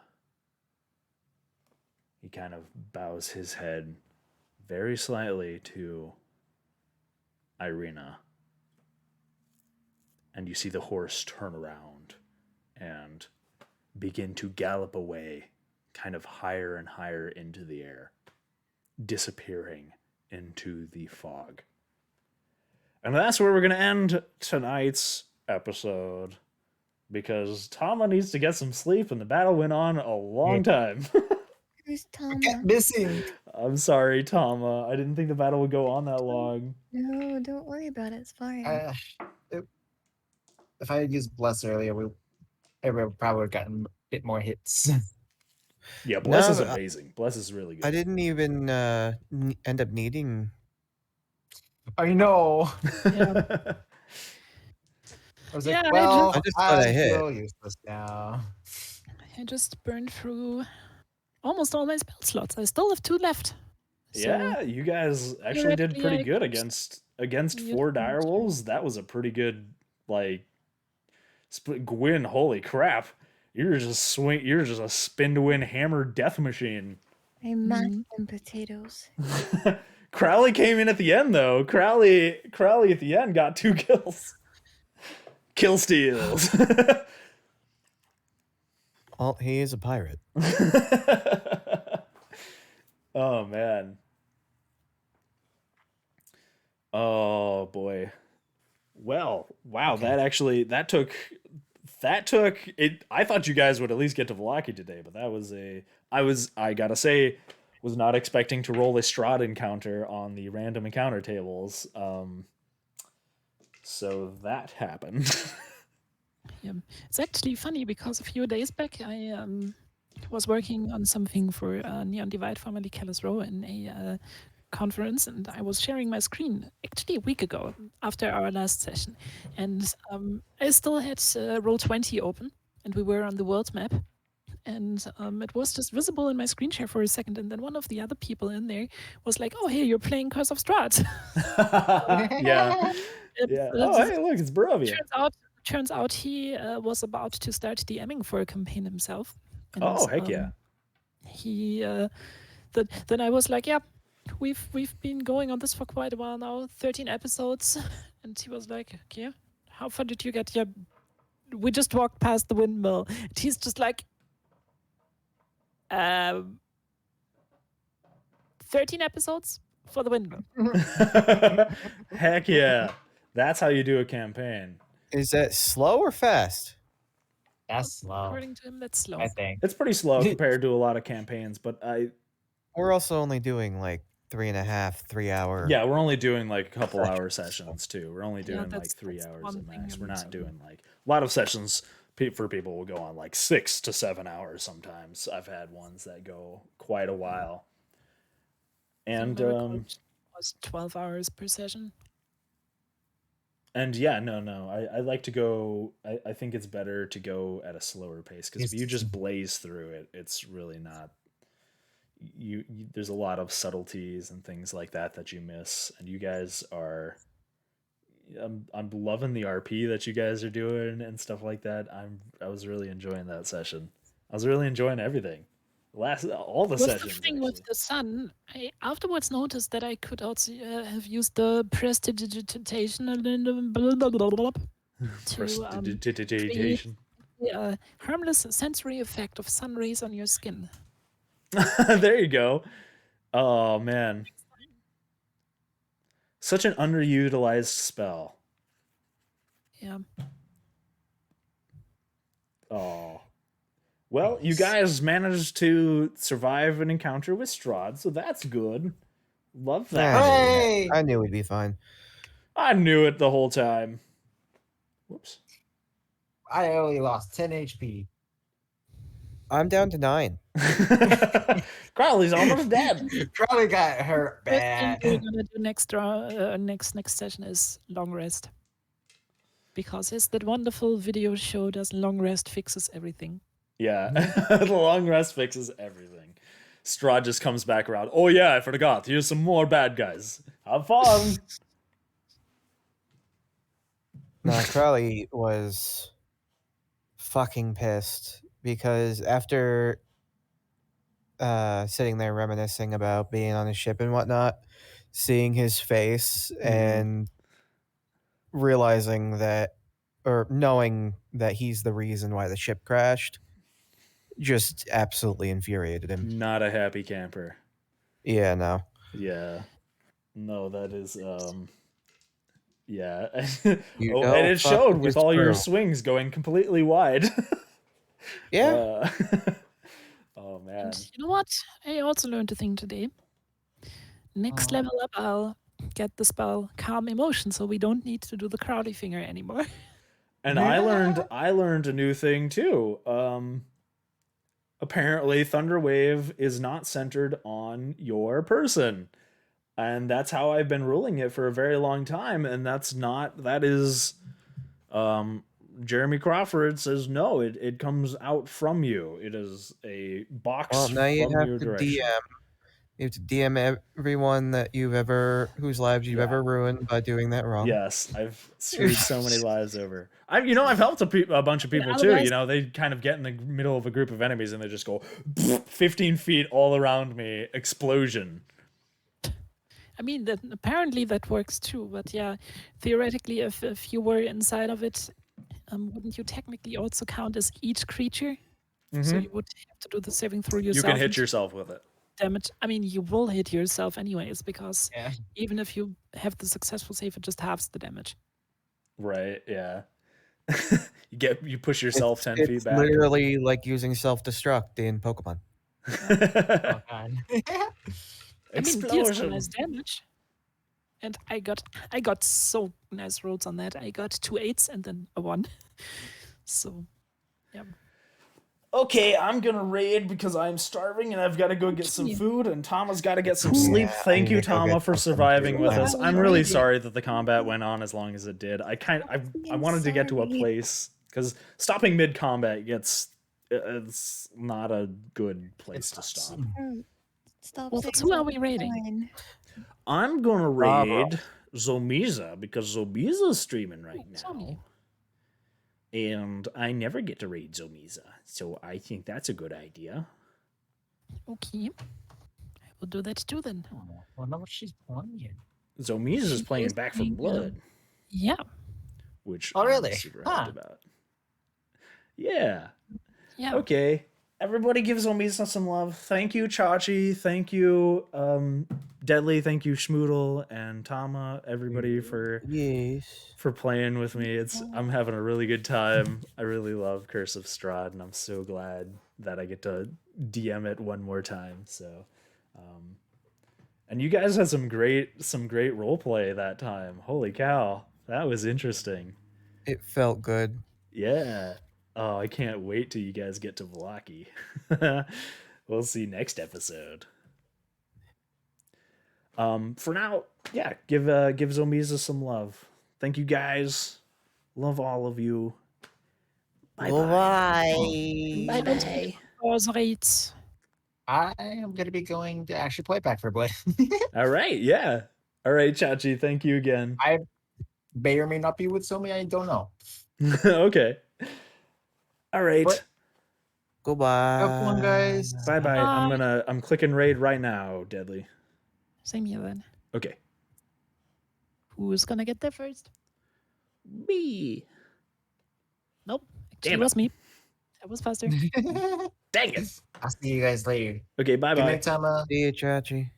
I'll see you guys later. Have a good night. Good night. Bye bye. Till next week. Yes.